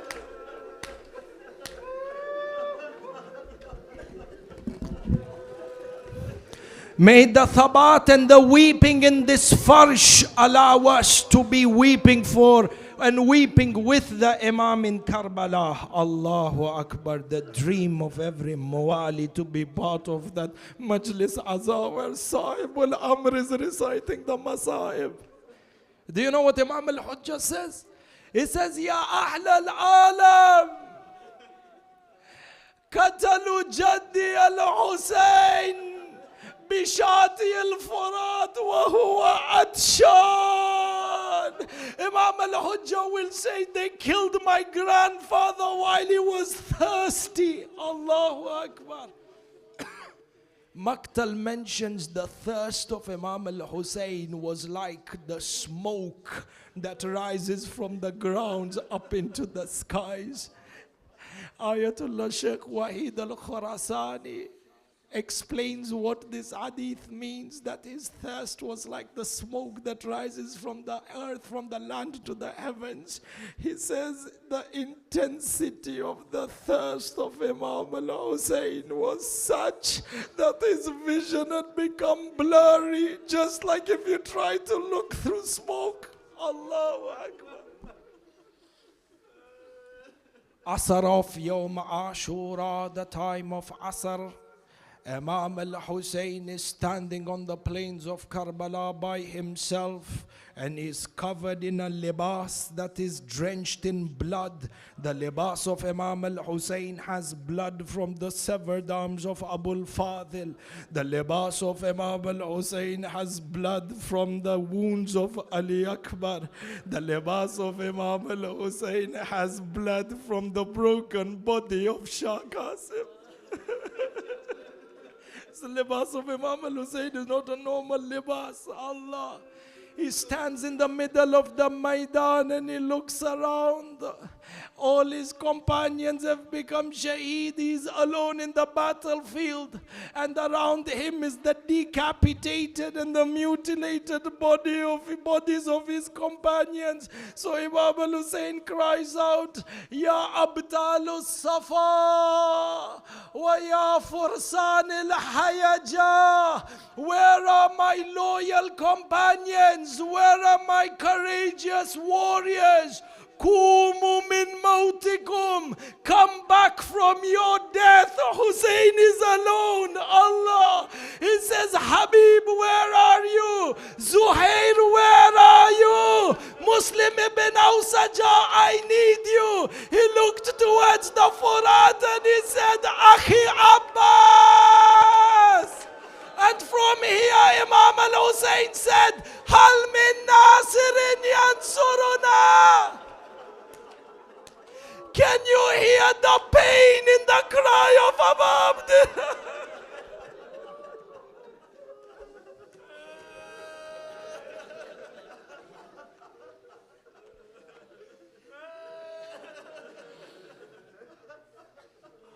As soon as Imam al-Hussein cried out in the most painful of voices, Muqtal says the entire Khaymaga broke out in weeping and wailing. Allah. Imam al-Hussein rushed back into the Khaymaga and he consoles the women and he gives them patience and he is gentle with them. And then he says, Sister Zainab, why are the women weeping and wailing? Hussein is still alive. There is much to weep and wail. Shaba Gariban is coming, Zainab. To become a prisoner is coming, Zainab. Sayyidah Zainab says, my brother, Ya Abu Abdullah. Muqtal says, Sayyidi. She said, Sayyidi Abu Abdullah. When you called out, Hal min nasirin yansurna, the cradle, this Ali Asghar that is lying in the cradle suddenly violently shook himself. He shook himself so hard, he threw himself onto the sands on the Khaymaga. So we all started weeping and wailing. And it is as if Ali Asghar replied to the call of Imam al-Hussein to say, Labbaika ya Hussein. Allah, Allah. Imam al-Hussein asks Zainab, Sayyida Zainab, bring me my child. They bring Ali Akbar to Imam al-Hussein. Some of the people mention that Ali Akbar was crying out of thirst, was crying due to thirst. This is not correct. You know why? An infant needs energy and nutrition to cry. 3 days Ali Asghar without water, 3 days without milk. And today I saw in the Maqtal it is written when Imam al-Hussein took Ali Akbar, the Maqtal says, فَغَارَتْ عَيْنَيْهِ فِي رَأْسِهِ. His eyes had sunk into his head due to thirst.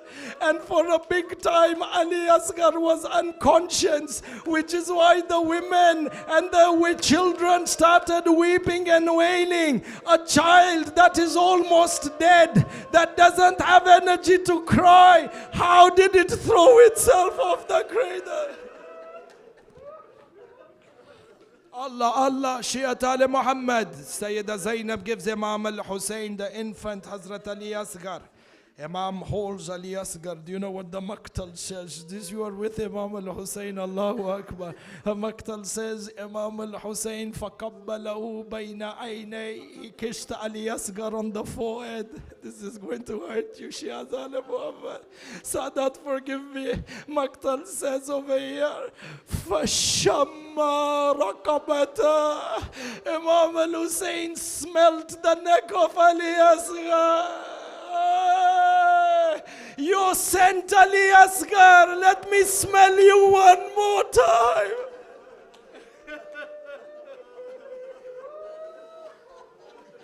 Sayyida Zainab says to him, Ya Aba Abdullah, you think they will feed you, they will quench his thirst.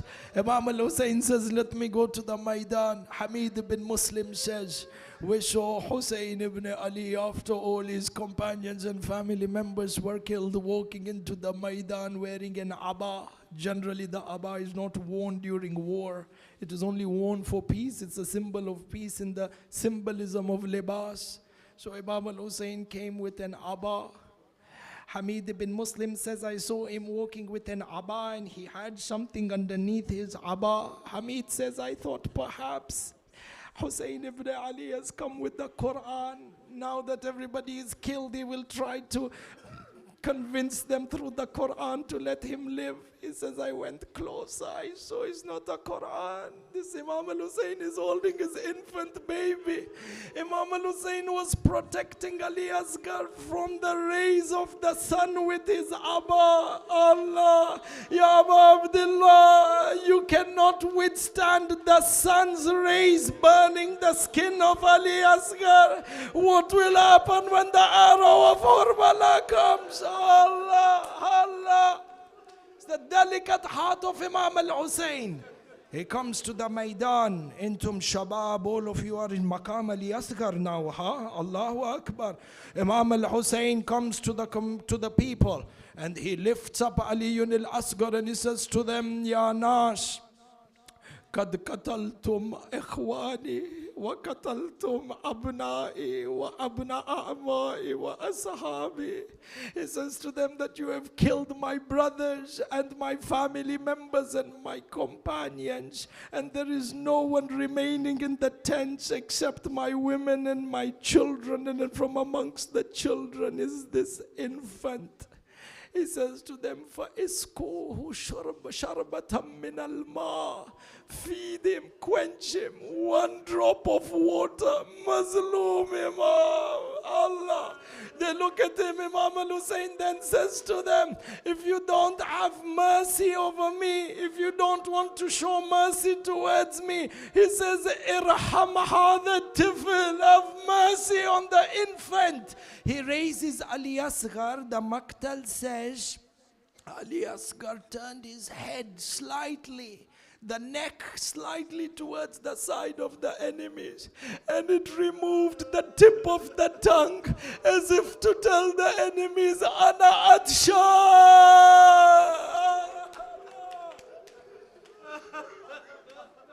This infant Ali Asghar became the symbol of the Mazlumiyat of Ali Muhammad until the day of judgment. Maqtal mentions over here the army of Umar ibn Sa'ad. Half of them said, give the infant water. A part of them were quiet. A part of them said, no, kill the infant and kill the father.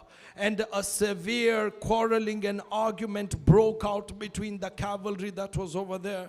So Umar ibn Sa'ad was scared that this is going to cause a division in the army. And Ali Asghar, due to this infant, there might be a mutiny. As you know, on the night of Ashurah, 32 people already defected into the army. And throughout the day of Ashurah, people were defecting to the army of Imam al-Hussein. So Umar ibn Sa'ad was scared. He called Hurmala, Allah. He said, Hurmala, come. Hurmala was a mercenary who specialized in archery. His job in battle was to take out strategic targets with arrows. So he calls Hurmala. He says to Hurmala, eliminate the reason of the division in my army. So Hurmala looks towards Hurmala looks. He sees Imam al-Hussein is holding Ali Asghar. Allahu Akbar. He asks Umar ibn Sa'ad, who do you want me to kill, the father or the infant? Umar ibn Sa'ad looks at Imam al-Hussein. He says to Hurmala, I want you to kill the infant. Allah, why? He says it will be more painful for the father.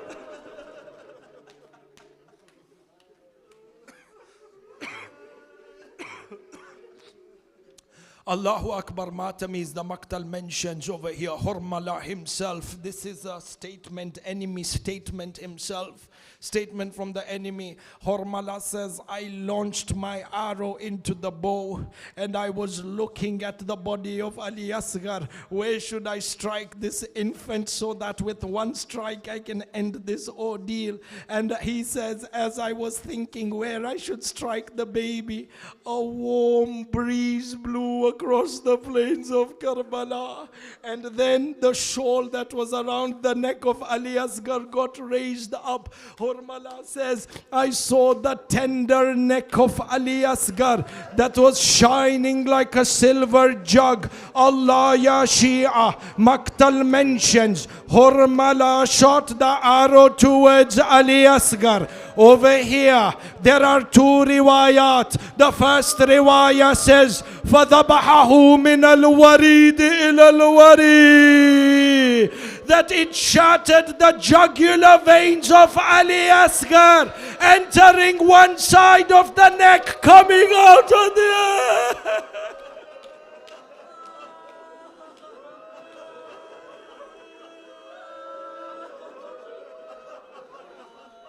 Allah, Ya Shia.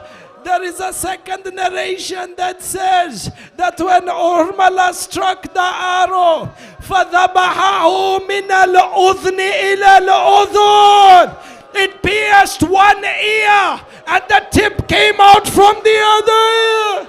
I say to you, Mu'mineen, both riwayas are correct because Hurmala used a three-pronged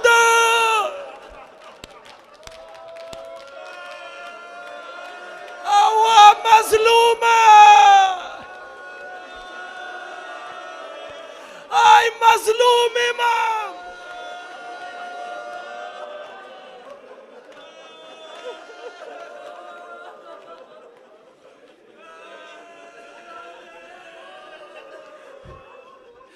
Matamis, three things happened over here. The heat of the arrow that pierced Ali Asghar. There are three things that happened over here.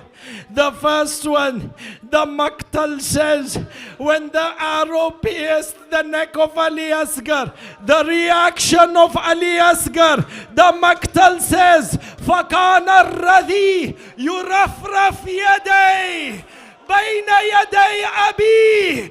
The heat of the arrow was so intense, Ali Akbar started moving his hands in pain like a bird flapping its wing.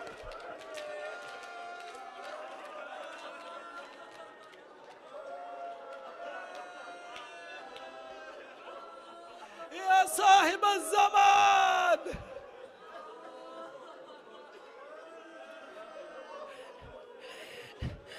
Second thing, Imam al-Hussein put his palm under the neck of Ali Asghar. Allahu Akbar. The blood is gushing out. It fills up his palms. Imam al-Hussein takes the blood and he throws it up towards the heavens. Imam al-Baqir says there was not a single drop that fell back on the dunya. Imam al-Hussein puts his hand under the neck of Ali Asghar for a second time. Allahu Akbar. It is filled with blood. Imam al-Hussein takes the blood of Ali Asghar. He takes the blood of Ali Asghar and he wipes his face and beard. Ya Allah, this is how I will meet you on the day of judgment with the blood of...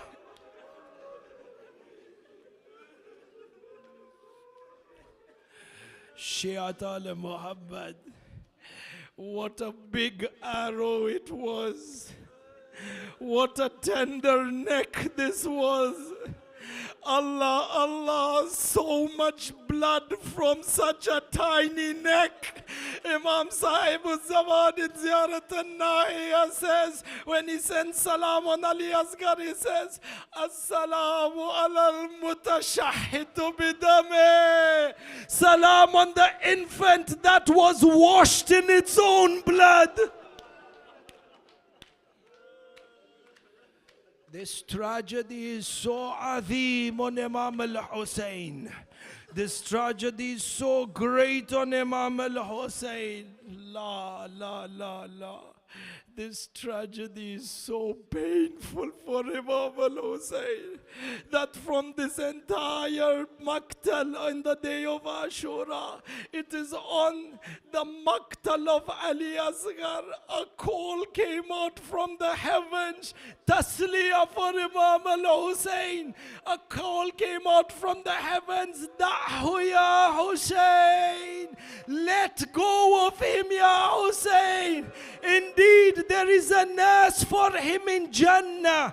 The Maqtal doesn't say who made this call. Shiat al Muhammad. My heart tells me that this was the call of Sayyidah Fatima al-Zahra, telling Hussein, give me Ali Asghar. I will take care of him with Muhsin in Jannah.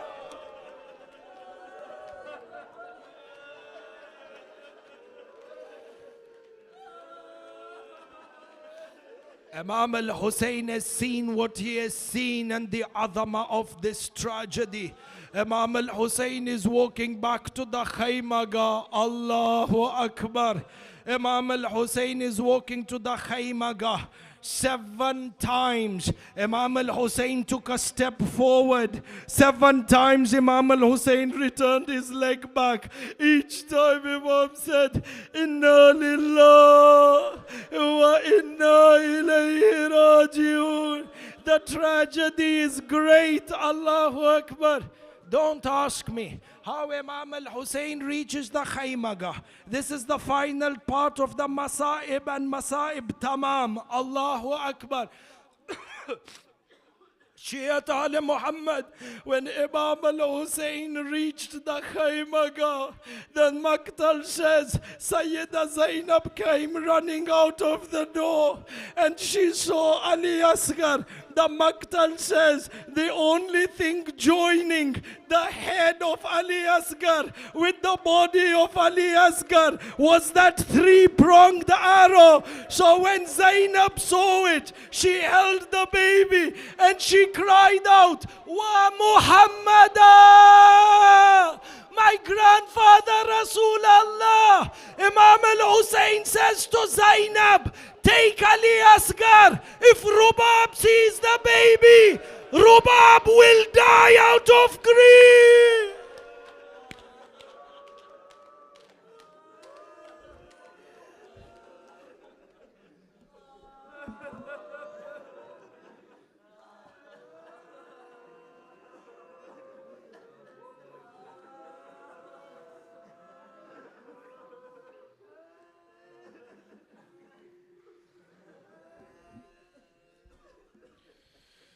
झूला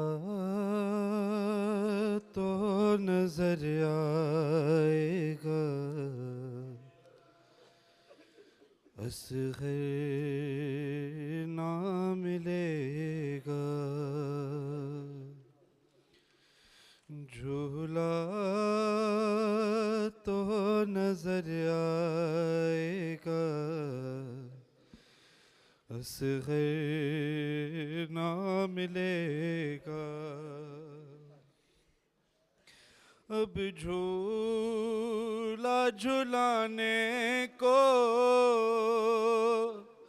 तरस जाएंगी बाहें, ख़ैमे में कभी दश्त में ढूंढेंगी निगाहें, थक जाएंगी ये आँखें,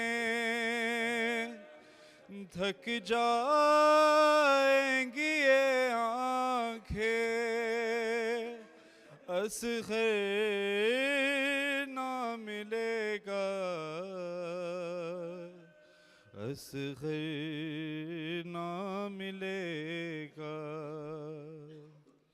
और ये सोच के रोता है मेरा दिल भी तड़प कर, उस वक्त तेरे क़ल्ब पे क्या गुज़रेगी मुझतर,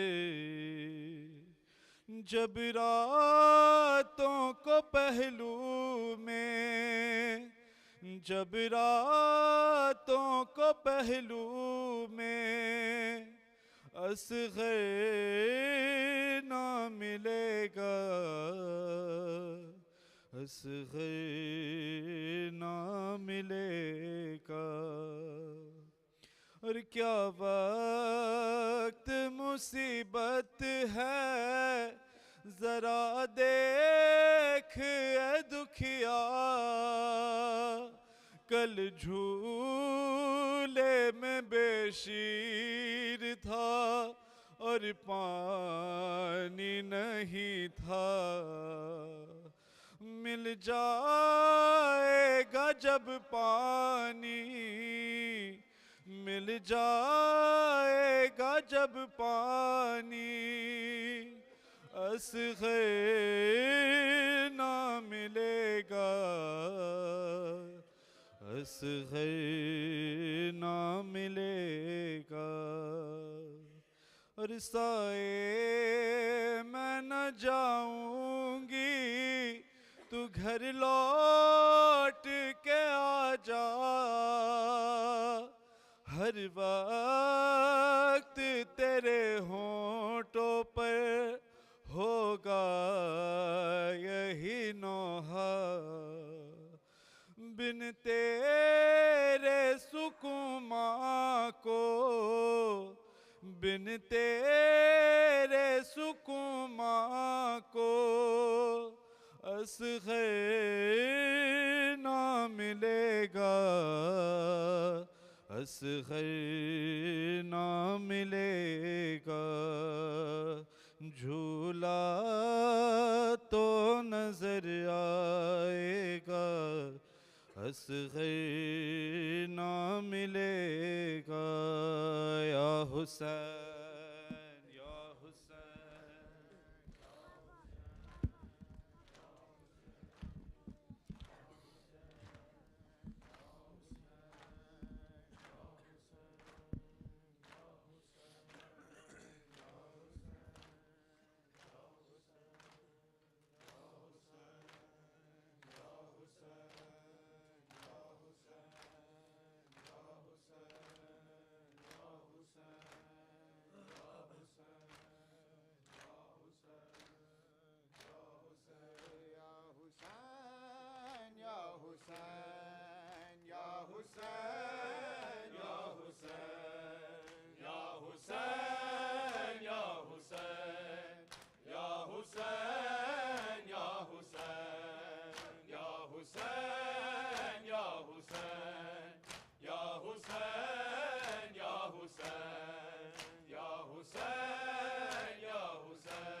हुसैन या हुसैन पढ़ो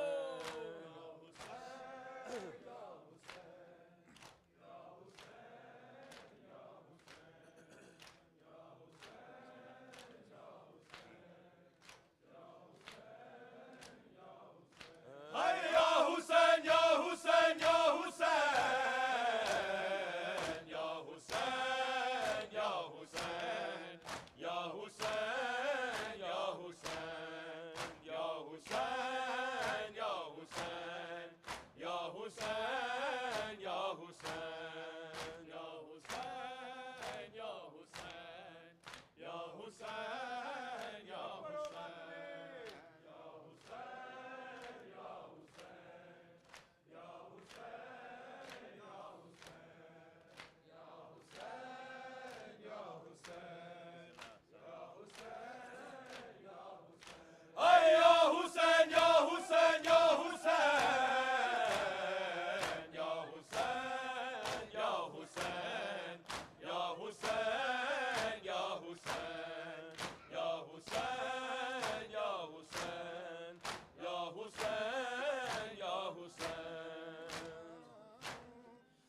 असगर मैं तेरी माँ हूँ आ जाओ चांद मेरे तेरी प्यास मैं बुझाऊं असगर मैं तेरी माँ हूँ आ जाओ चांद मेरे तेरी प्यास मैं बुझाऊं असगर मैं तेरी माँ हूँ आ जाओ चांद मेरे तेरी प्यास मैं बुझाऊं असगर मैं तेरी माँ हूँ आ जाओ चांद मेरे तेरी प्यास मैं बुझाऊं असगर मैं तेरी माँ हूँ आ जाओ चांद मेरे तेरी प्यास मैं बुझाऊं असगर मैं तेरी माँ हूँ आ जाओ चांद मेरे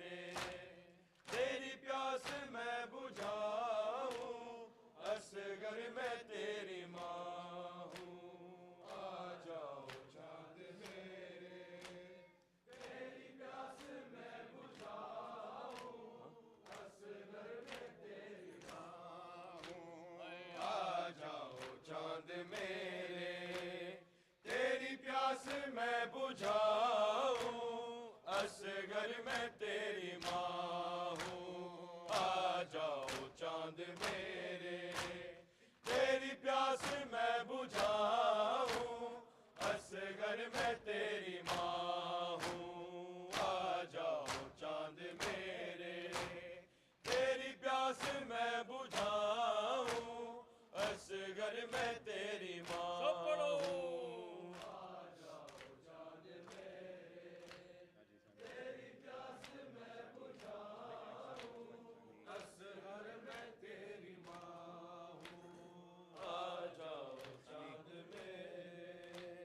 तेरी प्यास मैं बुझाऊं असगर मैं तेरी माँ मेरे लाडले कहाँ हो मेरे लाडले कहाँ हो सीने तुम्हें लगाऊं असगर मैं तेरी माँ हूँ आ जाओ चांद मेरे तेरी प्यास मैं बुझाऊं असगर मैं तेरी माँ हूँ आ जाओ चांद मेरे तेरी प्यास मैं बुझाऊं असगर मैं तेरी माँ हूँ आ जाओ चांद मेरे तेरी प्यास मैं बुझाऊं असगर मैं तेरी माँ हूँ तेरे झूले को सकीना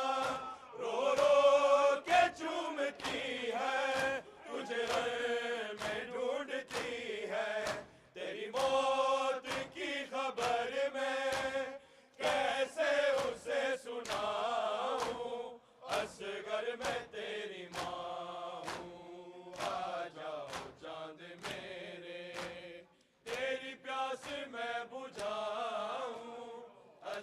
असगर मैं तेरी माँ हूँ, आ जाओ चांद मेरे, तेरी प्यास मैं बुझाऊं, असगर मैं तेरी माँ, आ जाओ चांद मेरे, तेरी प्यास मैं बुझाऊं, असगर मैं तेरी माँ।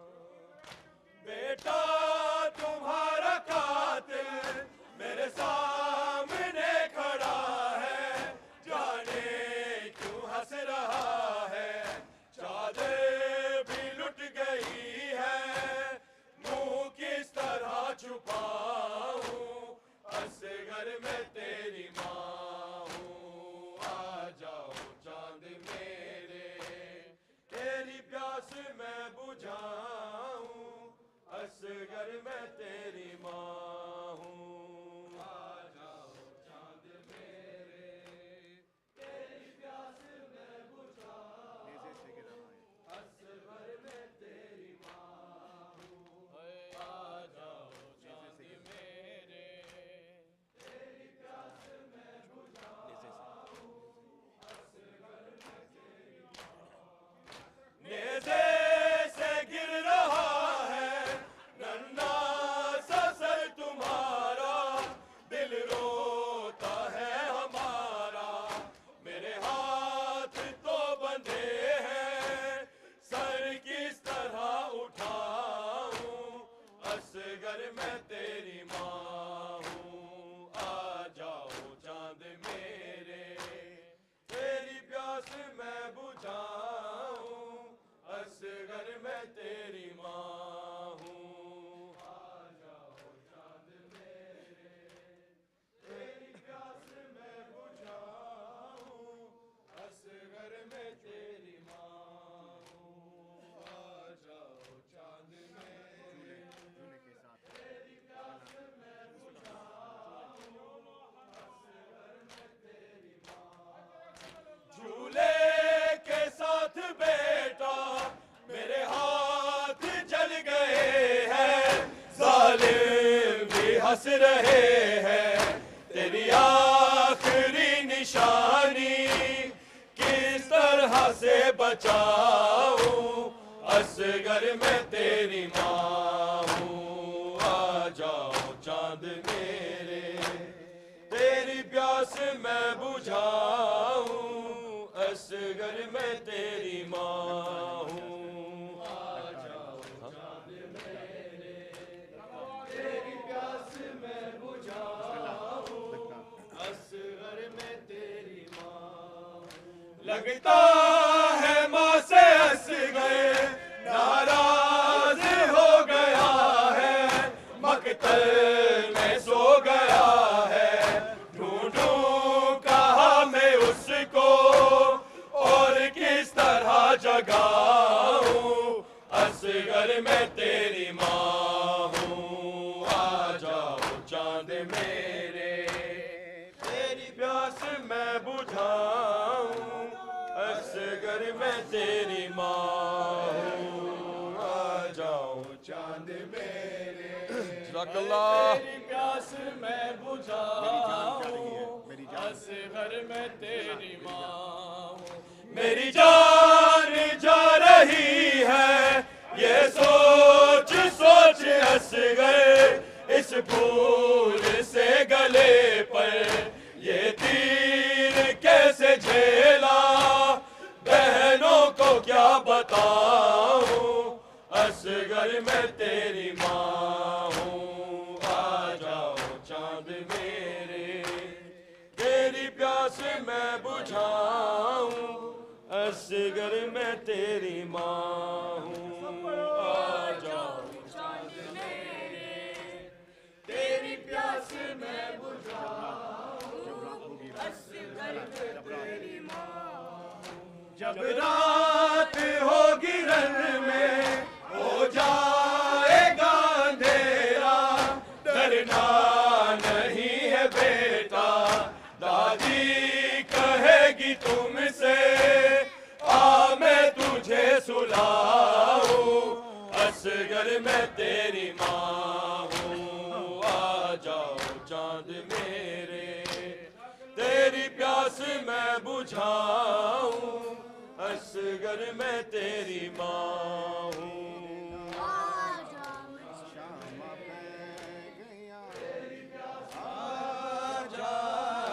असगर वीरना शामा पै गया, आजा असगर वीरना शामा पै गया, आजा असगर वीरना शामा पै गया, आजा असगर वीरना शामा पै गया, आजा असगर वीरना शामा पै गया, आजा असगर वीरना शामा पै गया,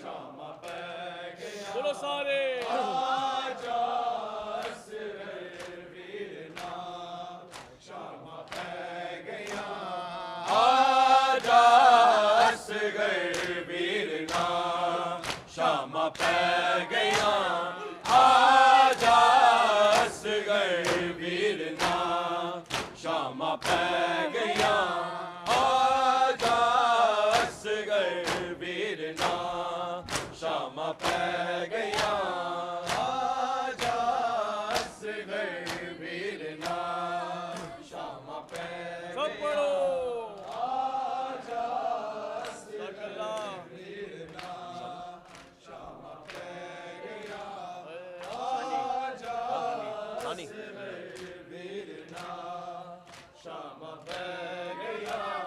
प्यासा तेरिया गाजी नू, प्यासा तेरिया गाजी नू खो के ले गया, आजा असगर वीरना शामा पै गया, आजा असगर वीरना शामा पै गया, आजा असगर वीरना शामा पै गया, आजा असगर वीरना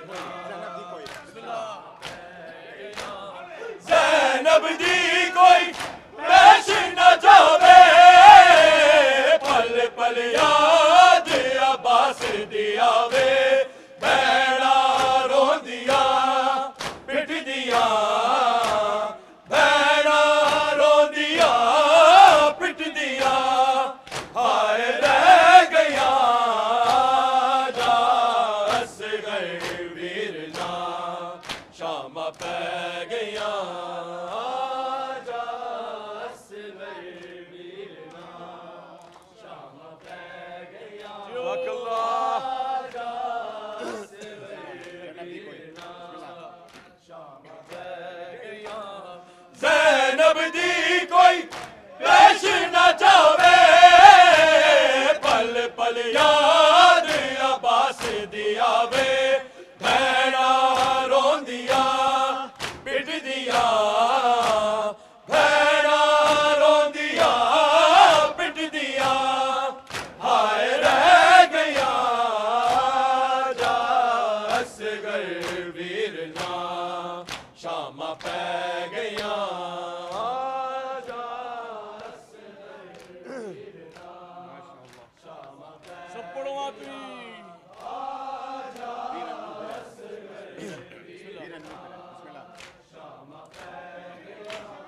धीरन नू फिरे लभदी सकीना, आ गया वेख के शिमर कमीना, तैनू आ मिला सारिया, तैनू आ मिला सारिया, आसा ते गया, आजा असगर वीरना शामा पै गया, आजा असगर वीरना शामा पै गया, आजा असगर वीरना शामा पै गया,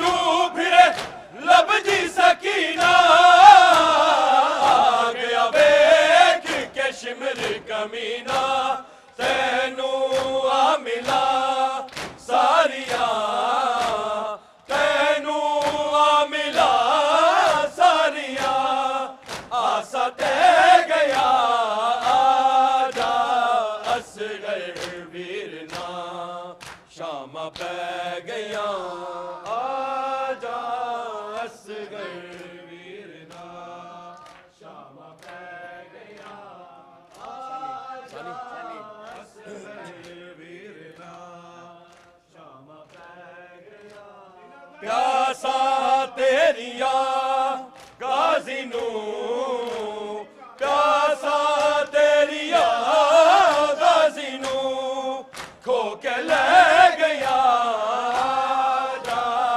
असगर वीरना शामा पै गया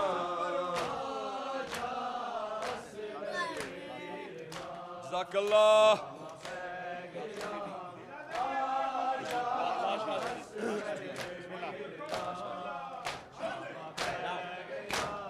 नाश गजीदी मैं न आई कौन सुने ज़ैनब दी दुहाई साडे सिर दिया चादरा साडे सिर दिया चादरा सिर तो ले गया जा असगर वीरना शामा पै गया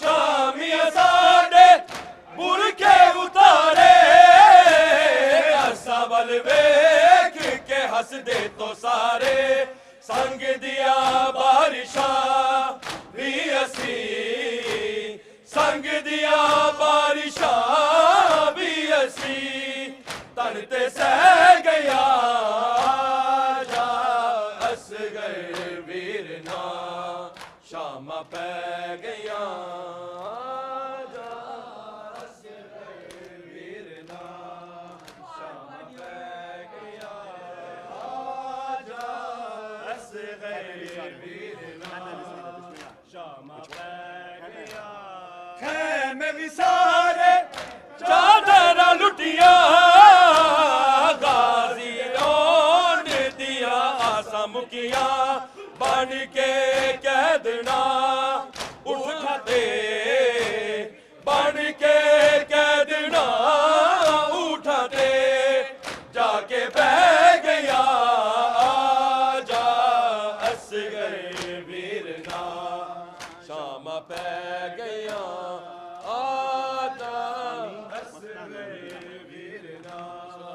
शामा पै गया प्यासा तेरिया गाजी नू प्यासा तेरिया गाजी नू खो के ले गया जा असगर वीरना शामा पै गया जा असगर वीरना शामा पै गया अख्तर बीबिया शाम नू चलिया बाज बिरा बांधे रह गईया कलिया लाशा वेख के अलविदा लाशा वेख के अलविदा सब नू कह गया जा असगर वीरना शामा पै गया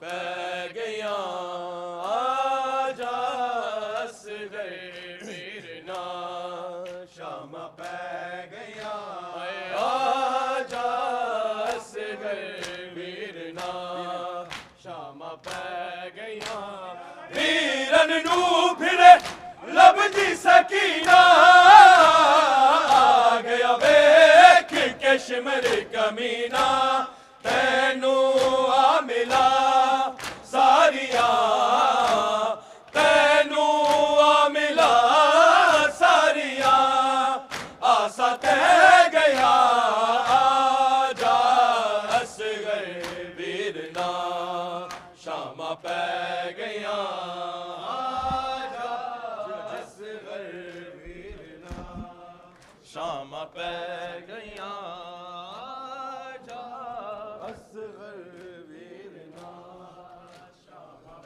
हुसैन शहीद करबला व वैला हुसैन शहीद करबला व वैला हुसैन इमाम मजलूम व वैला आयत बदश्त करबला व वैला हुसैन इमाम मजलूम व वैला हुसैन शहीद करबला व वैला हुसैन शहीद करबला व वैला हुसैन इमाम अतशान व वैला असगर का जनाजा ऐ मोमिनो जब खून में डूबा हुआ आया ऐ मोमिनो जब खून में डूबा हुआ आया चौवासदारो ऐ मोमिनो जब खून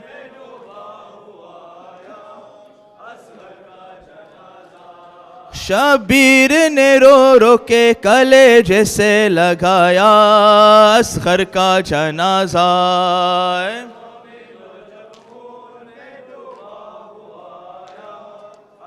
का जनाजा मोमिनो जब खून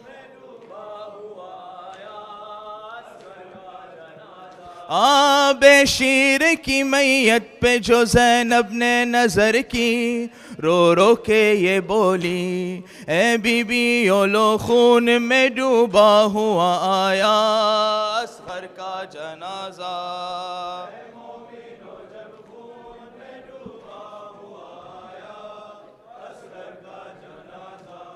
है मोमिनो जब खून ये सुन के हुए रोने का गुल अहले हरम में मासूम के गम में यूं रो के हर एक बीबी ने आंखों से लगाया असगर का जनाजा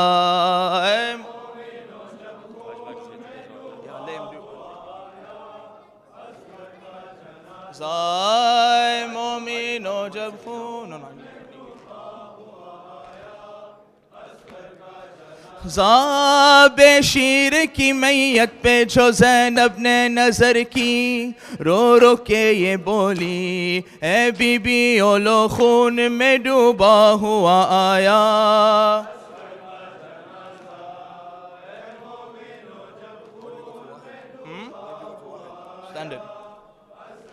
जनाजा मोमिनो जब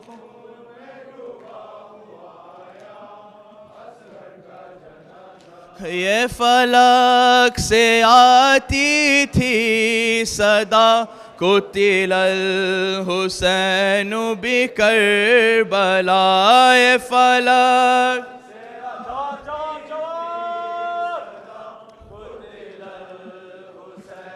जवाब आसादारो ये फलक से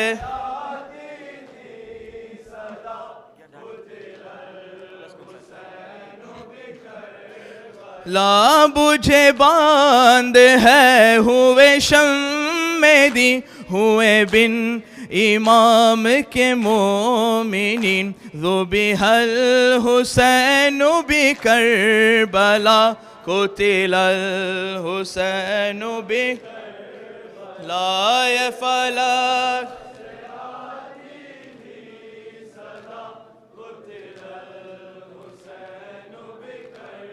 बलाए फलक से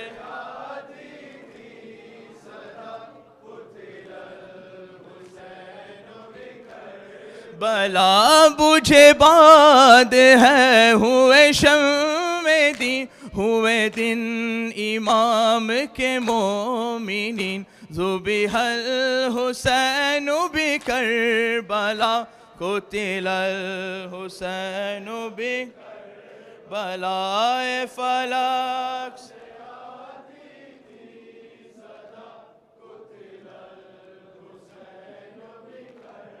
बलाए फलक से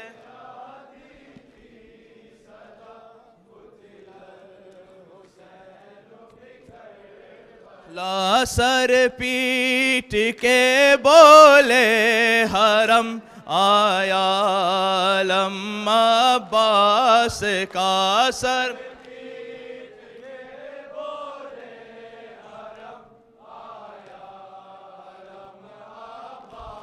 का पंझा नजर जब आ गया हंस कर सकीना ने कहा बेआब थे बेताब हम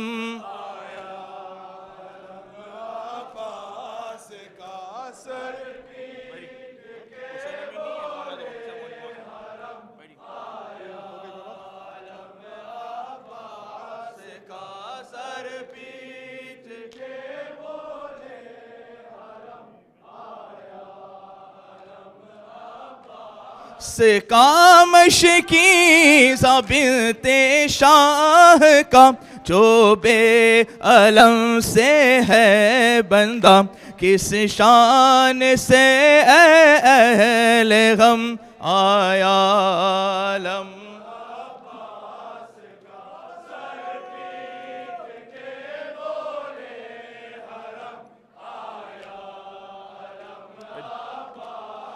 का सर पीट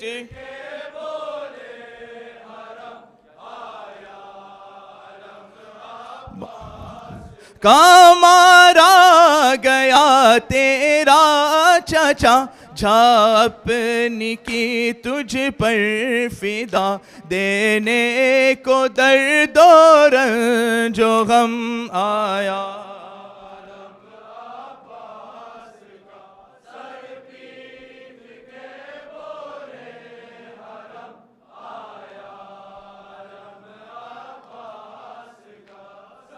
हो गई बर्बाद है ज़ैनब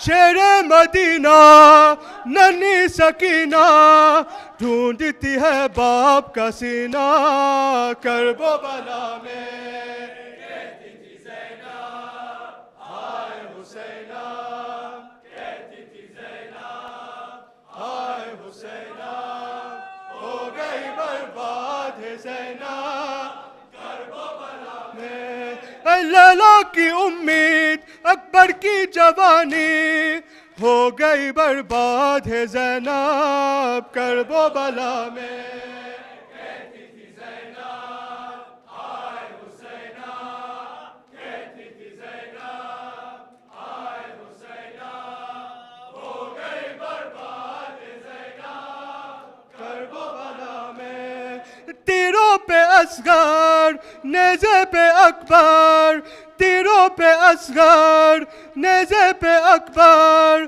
फातिमा की लूटी कमाई करबो बला में कहती थी ज़ैनब हाय हुसैना कहती थी ज़ैनब हाय हुसैना हो गई बर्बाद है ज़ैनब करबो बला में देखिए सितम बाबा या अली कैसी मुसीबत में है ज़ैनब करबो बला में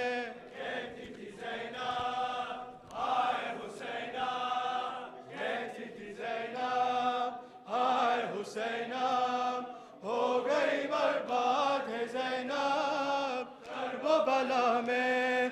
कहते थे शाह ज़मान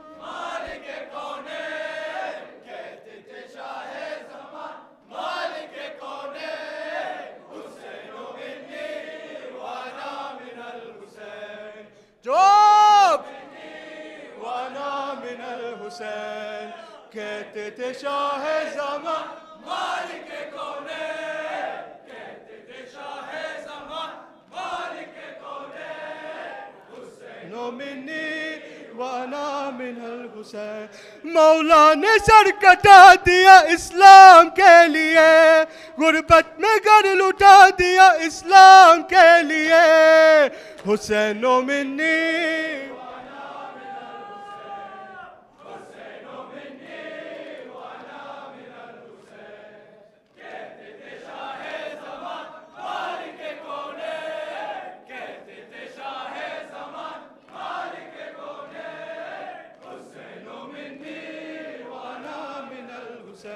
नुसरत में दीन हक की न कुछ भी किया ख्याल, घर बार सब लुटा दिया इस्लाम के लिए।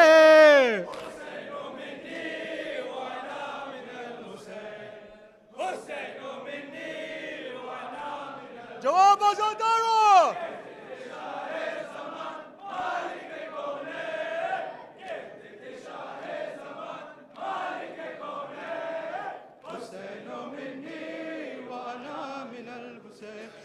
शाह तिश्ने काम ये तेरा ही काम था, असगर का खूब बहा दिया इस्लाम के लिए।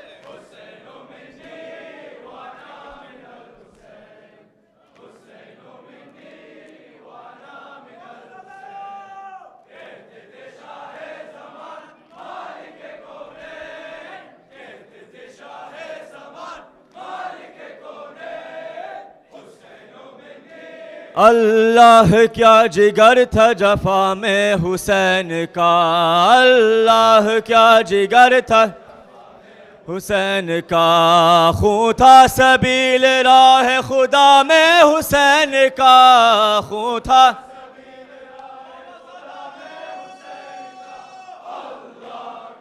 हाँ ज़हरा पुकारती है कि फरियाद या खुदा, मेरा हुसैन धूप के अंदर है जल रहा। अल्लाह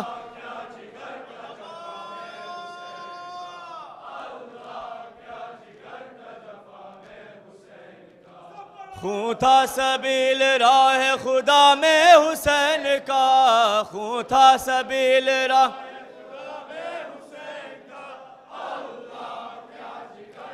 बतलाओ मैं सताता हूँ या तुम सताते हो, मैं तो दुआएं देता हूँ तुम दिल जलाते हो। अल्लाह अल्लाह क्या जिगर था जफा में हुसैन का, खून था सबील राह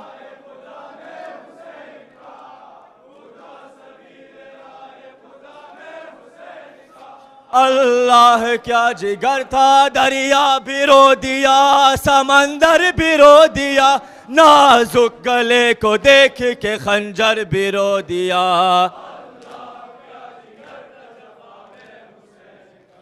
अल्लाह खून था सबील राह खुदा, खून था सबील राह खुदा, पानी पिलाऊं आ मेरे असगर,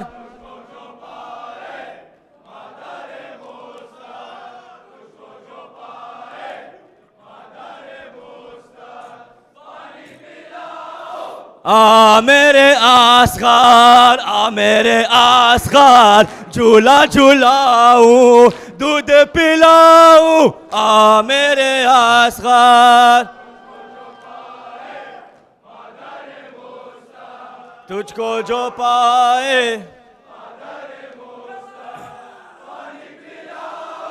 आ मेरे असगर, तुझको सुनाऊं किस्सा अकबर आ मैं झुलाऊं आ मेरे असगर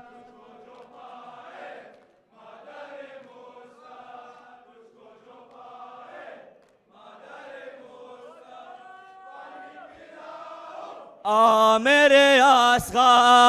मेरे असगर झूला झुलाऊं दूध पिलाऊं आ मेरे असगर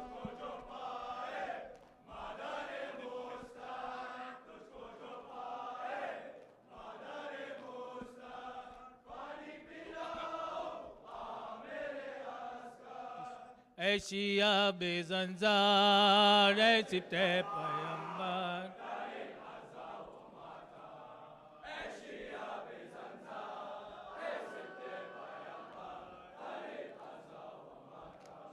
बेनवा हुसैना सरजुदा हुसैना बेअकरुबा हुसैना ऐशिया बे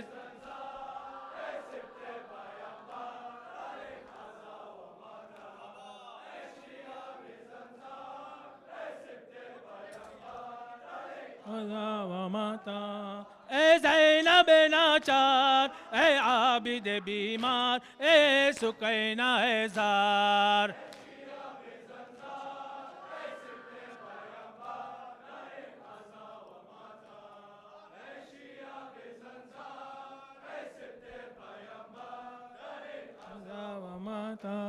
ए बाबा अलिया ए फातिमा मादर ए नाना मुहम्मद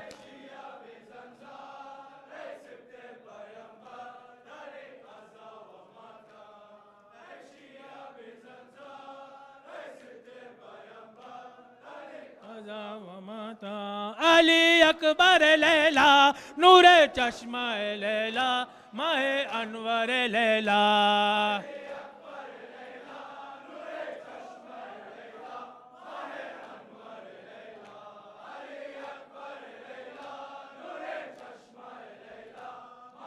अनवर लैला तेरी शादी रचाऊं तुझे दुल्हा बनाऊं यही उम्मीद लैला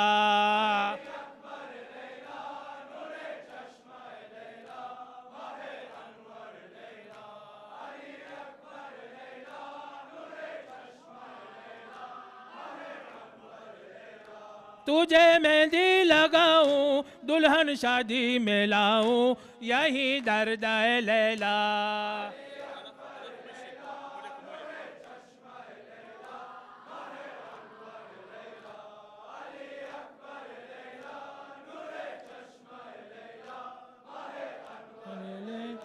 मेरी गोद का पाला लगा जुल्म का भाला यही दर्द है लैला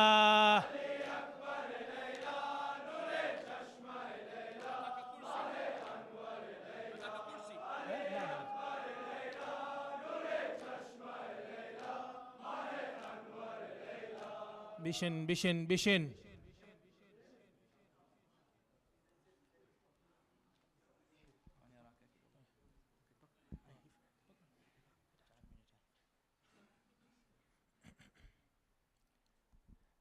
शहे अबरार कुजा शहे अबरार कुजा शिम्र सितमगार कुजा या हुसैन बे वतन हाय हुसैन बे या हुसैन बे वतन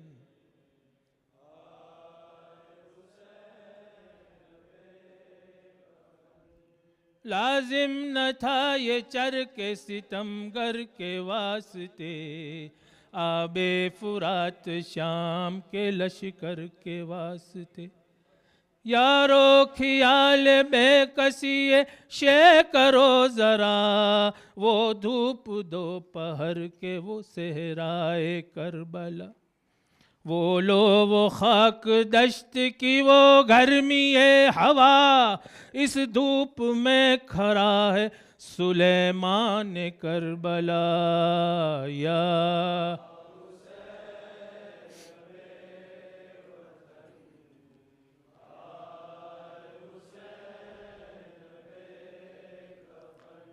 ज़हरा पुकारती है कि फरियाद या खुदा, मेरा हुसैन धूप के अंदर है जल रहा।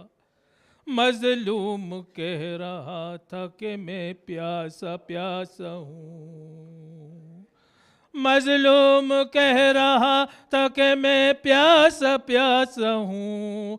ऐ शिम्र तुझसे मांगता पानी जरा सा हूँ। सदमा है दिल पे प्यास से हालत तबाह है, वो बोला तुमको पानी पिलाना गुनाह है। या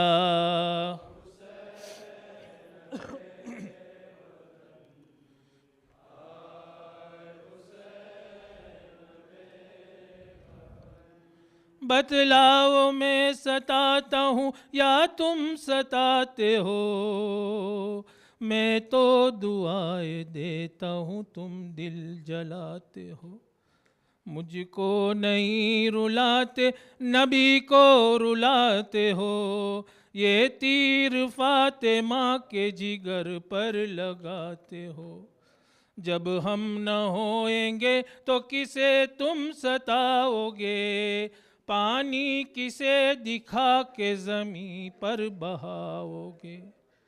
मुश्ताक मदीने की हुकूमत नहीं हूँ मैं, रुखसत करो अभी तो निकल जाऊँ कहीं में। मक्का मदीना शाम मुबारक यजीद को, मुल्के अरब तमाम मुबारक यजीद को। यसरब का इंतज़ाम मुबारक यजीद को, बेकस हुआ इमाम मुबारक यजीद को।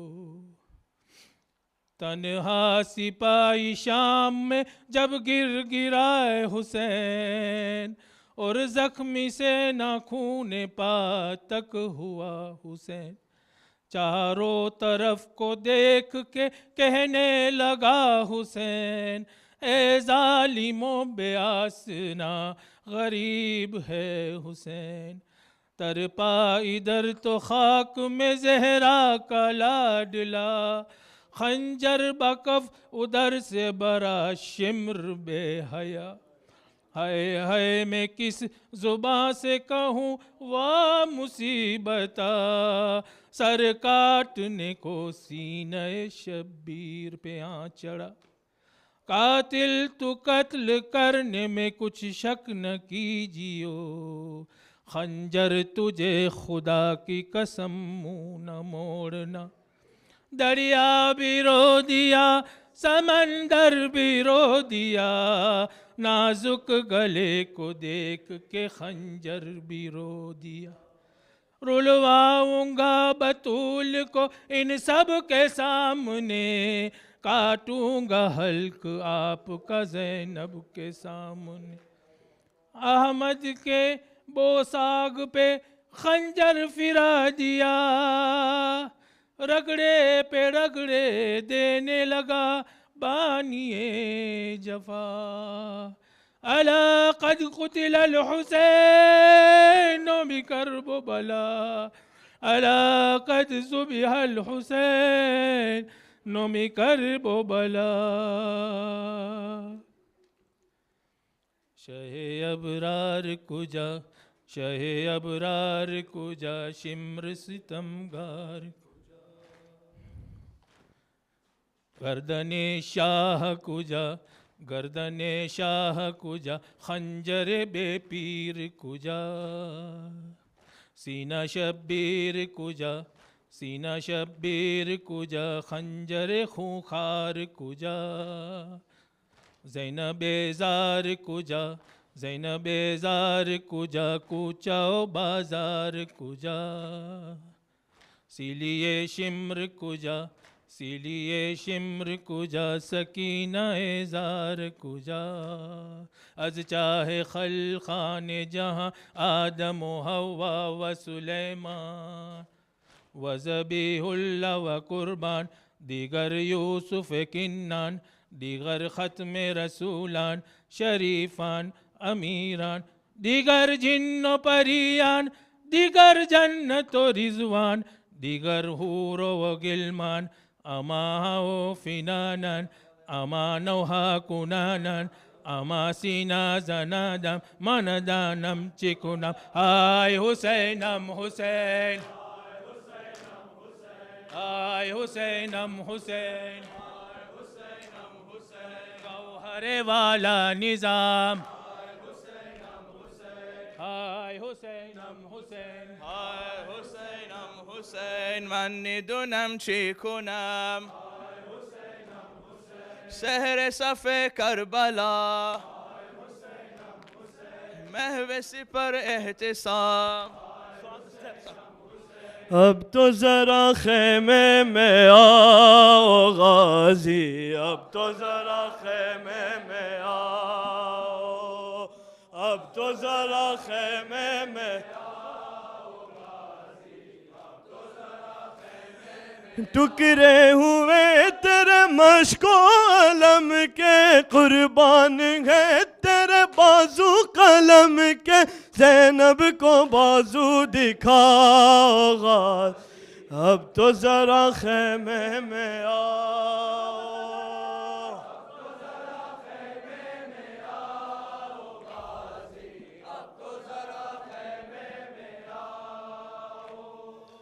असगर को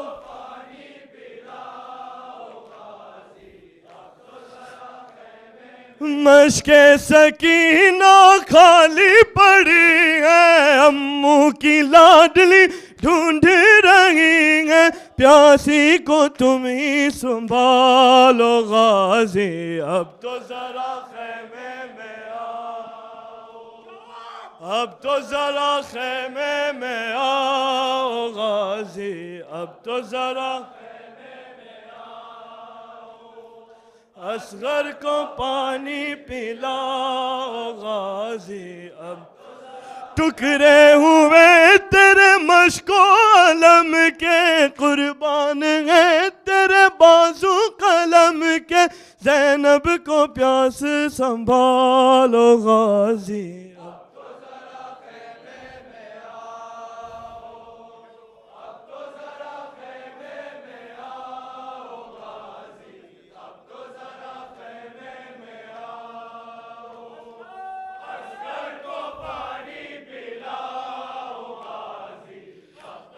हुसैन तृष्णा लम्मकुम शहीद करबला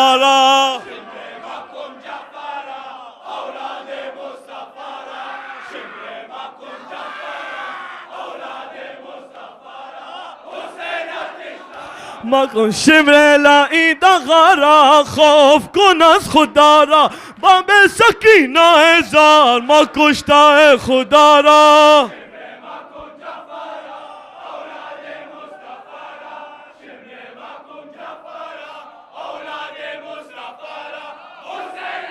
नलमकुम दस्त अलम दौर हुसैन शोद जतन जुदारा हजरत अब्बास अजा शोद करबला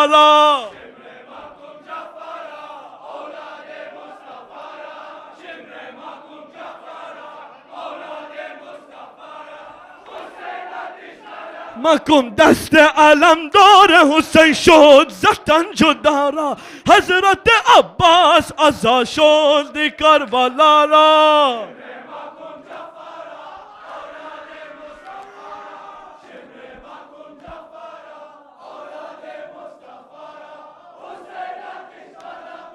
हुसैन शहीद करबला व वैला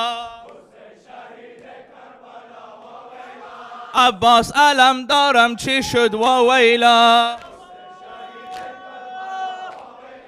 اصغر سرهرم چی شد و ویلا حسین امام مظلوم و ویلا سینا زدارو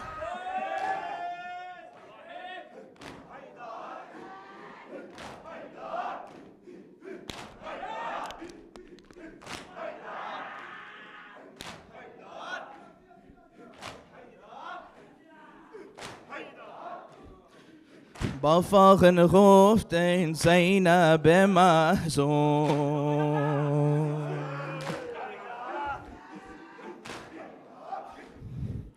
با فاغن گفتین زینب محزون بر سر نعش شاه مظلوم خواهم راوم بر سوی شام ای برادر جان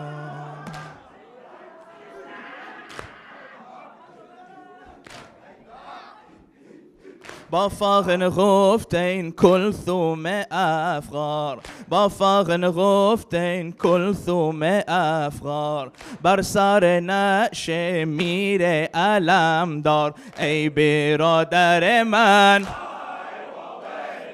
تاج سر من رفس بر من با فاغن گفتین لیلای مستر با فاغن گفتین لیلای مستر بر سر نعش شهزاده اکبر روح رشیدم جواب این امیدم رفس بر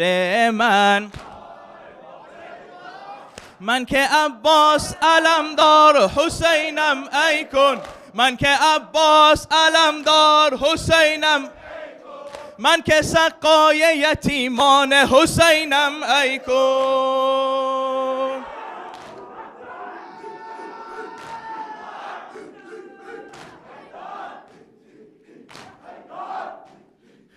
زینب زار کجا کجا و بازار کجا زینب زار کجا کجا و بازار کجا توک و زنجیر کجا عابد بیمار کجا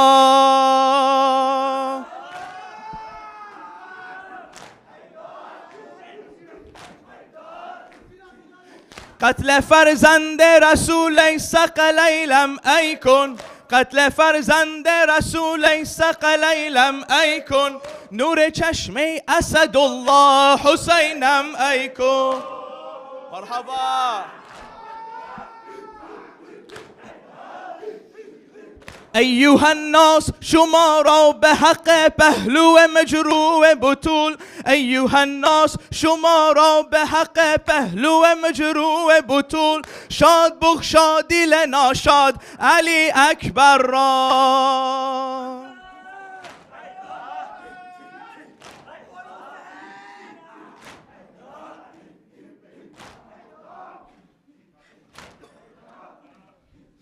سوی شمم بیبرا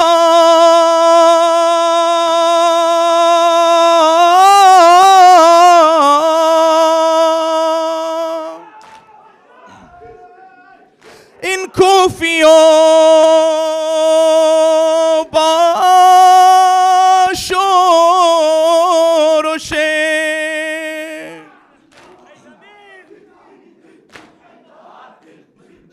ای زمین کربلا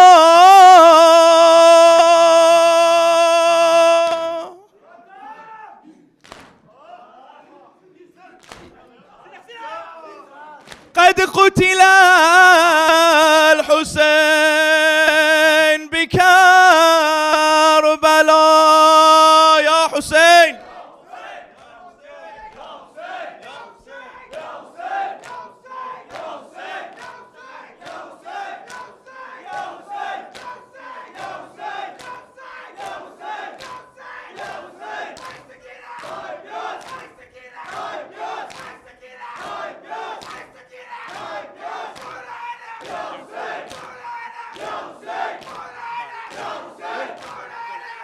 محمد وآل محمد صلوات.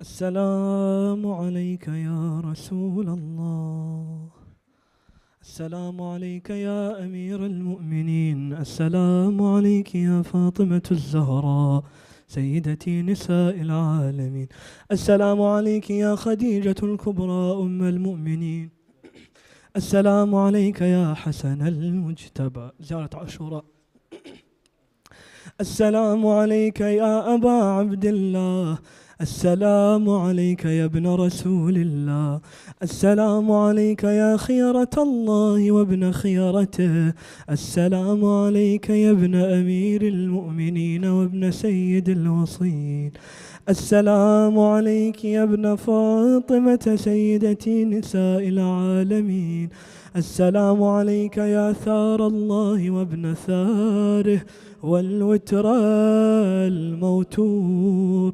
السلام عليك وعلى الأرواح التي حلت بفنائك، عليكم مني جميعا سلام الله أبدا ما بقيت وبقي الليل والنهار.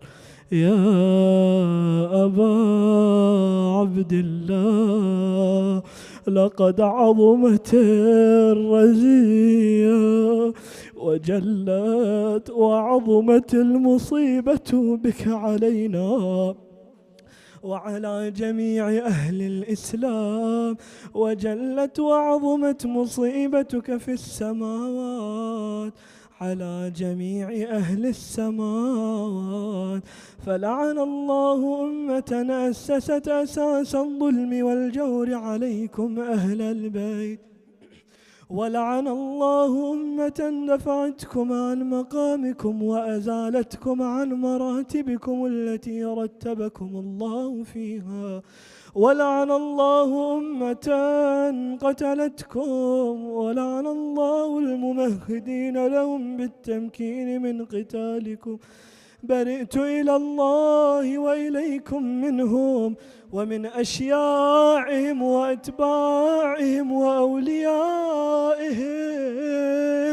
يا أبا عبد الله إني سلم لمن سالمكم وحرب لمن حاربكم إلى يوم القيامة.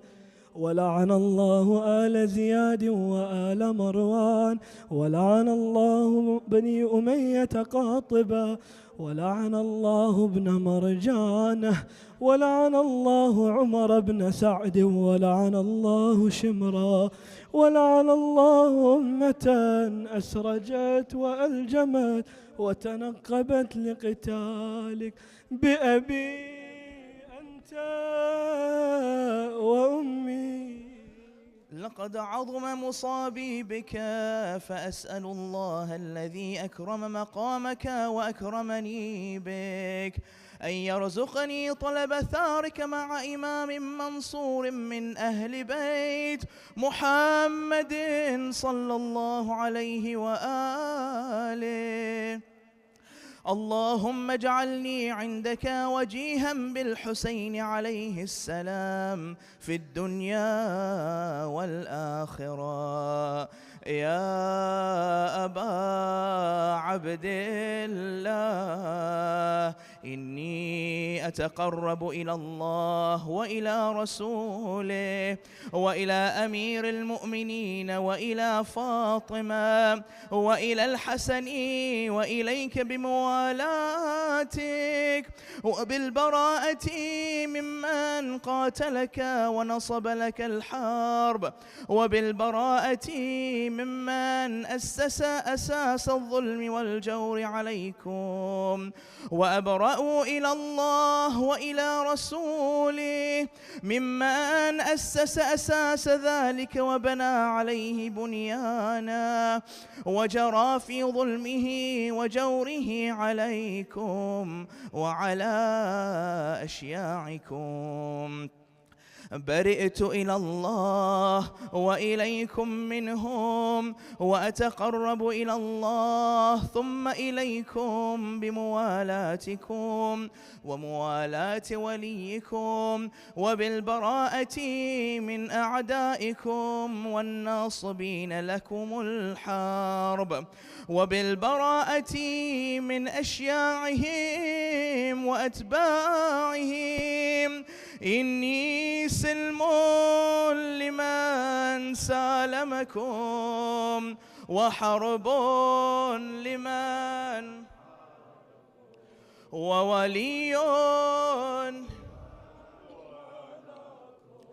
وعدو. فأسأل الله الذي أكرمني بمعرفتكم ومعرفة أوليائكم ورزقني البراءة من أعدائكم أن يجعلني معكم في الدنيا والآخرة، وأن يثبت لي عندكم قدم صدق في الدنيا والآخرة، وأسأله أن يبلغني المقام المحمود لكم عند الله، وأن يرزقني طلب ثاري مع إمام الهدى ظاهر ناطق بالحق منكم. وأسأل الله بحقكم وبالشأن الذي لكم عنده أن يعطيني بمصابي بكم أفضل ما يعطي مصابا بمصيبتي، مصيبة ما أعظمها وأعظم رزيتها في الإسلام وفي جميع السماوات والأرض. اللهم اجعلني في مقامي هذا ممن تناله منك صلوات ورحمة ومغفرة. اللهم اجعل محياي محيا محمد وآل محمد، ومماتي ممات محمد وآل محمد. اللهم إن هذا يوم تبركت به بنو أمية، وابن آكلة الأكباد اللعين ابن اللعين، على لسانك ولسان نبيك صلى الله عليه وآله، في كل موطن وموقف وقف فيه نبيك صلى الله عليه وآله. اللهم لعن أبا سفيان ومعاوية ويزيد بن معاوية، عليهم منك اللعنة أبد الآبدين. وهذا يوم فرحت به آل زياد وآل مروان بقتلهم الحسين صلوات الله عليه. اللهم فضاعف عليهم اللعن منك والعذاب الأليم. اللهم إني أتقرب إليك في هذا اليوم وفي موقفي هذا وأيام حياتي بالبراءة منهم واللعنة عليهم، وبالموالاة لنبيك وآل نبيك عليه وعليهم السلام. اللهم لعن أول ظالم ظلم حق محمد وآل محمد، وآخر تابع له على ذلك. اللهم لعن العصابة التي جاهدت الحسين وشايعت وبايعت وتابعت على قتله. اللهم لعنهم جميعا إخواني. السلام عليك يا أبا عبد الله، وعلى الأرواح التي حلت بفنائك. عليك مني سلام الله أبدا ما بقيت وبقي الليل والنهار، ولا جعله الله آخر العهد مني لزيارتكم يا الله. السلام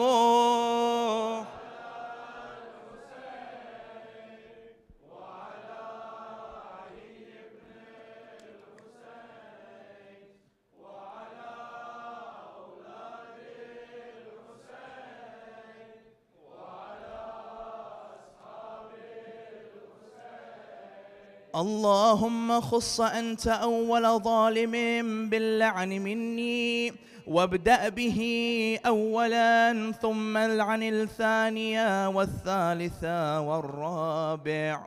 اللهم لعن يزيد خامسا، والعن عبيد الله بن زياد وابن مرجانة وعمر بن سعد والشمراء وآل أبي سفيان وآل زياد وآل مروان إلى يوم القيامة. سجدة.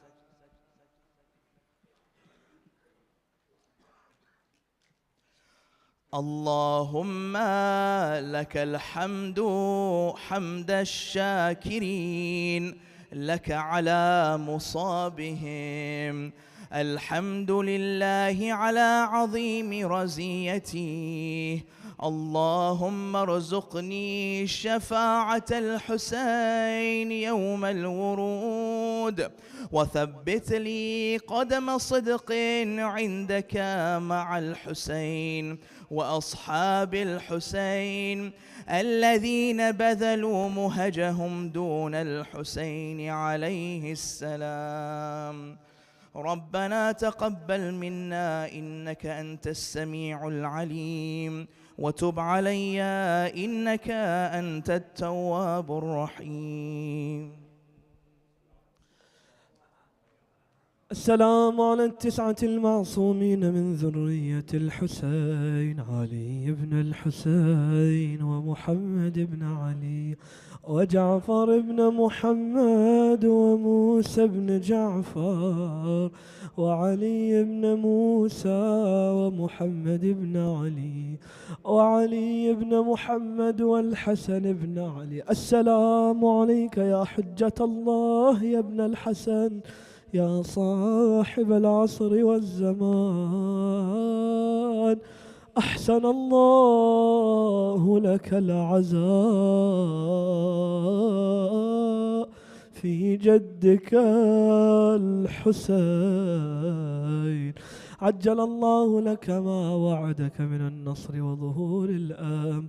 والسلام عليكم يا أهل بيت النبوة جميعا ورحمة الله وبركاته. بسم الله الرحمن الرحيم. اللهم لوليك حجة ابن الحسن صلواتك عليه وعلى آبائي في هذه الساعة وفي كل ساعة، وليا وحافظا وإذا وناصرا ودليلا وعينا، حتى تسكنه الطوء وتمتعه فيها طويلا برحمتك يا أرحم الراحمين. صلوات محمد وآل محمد.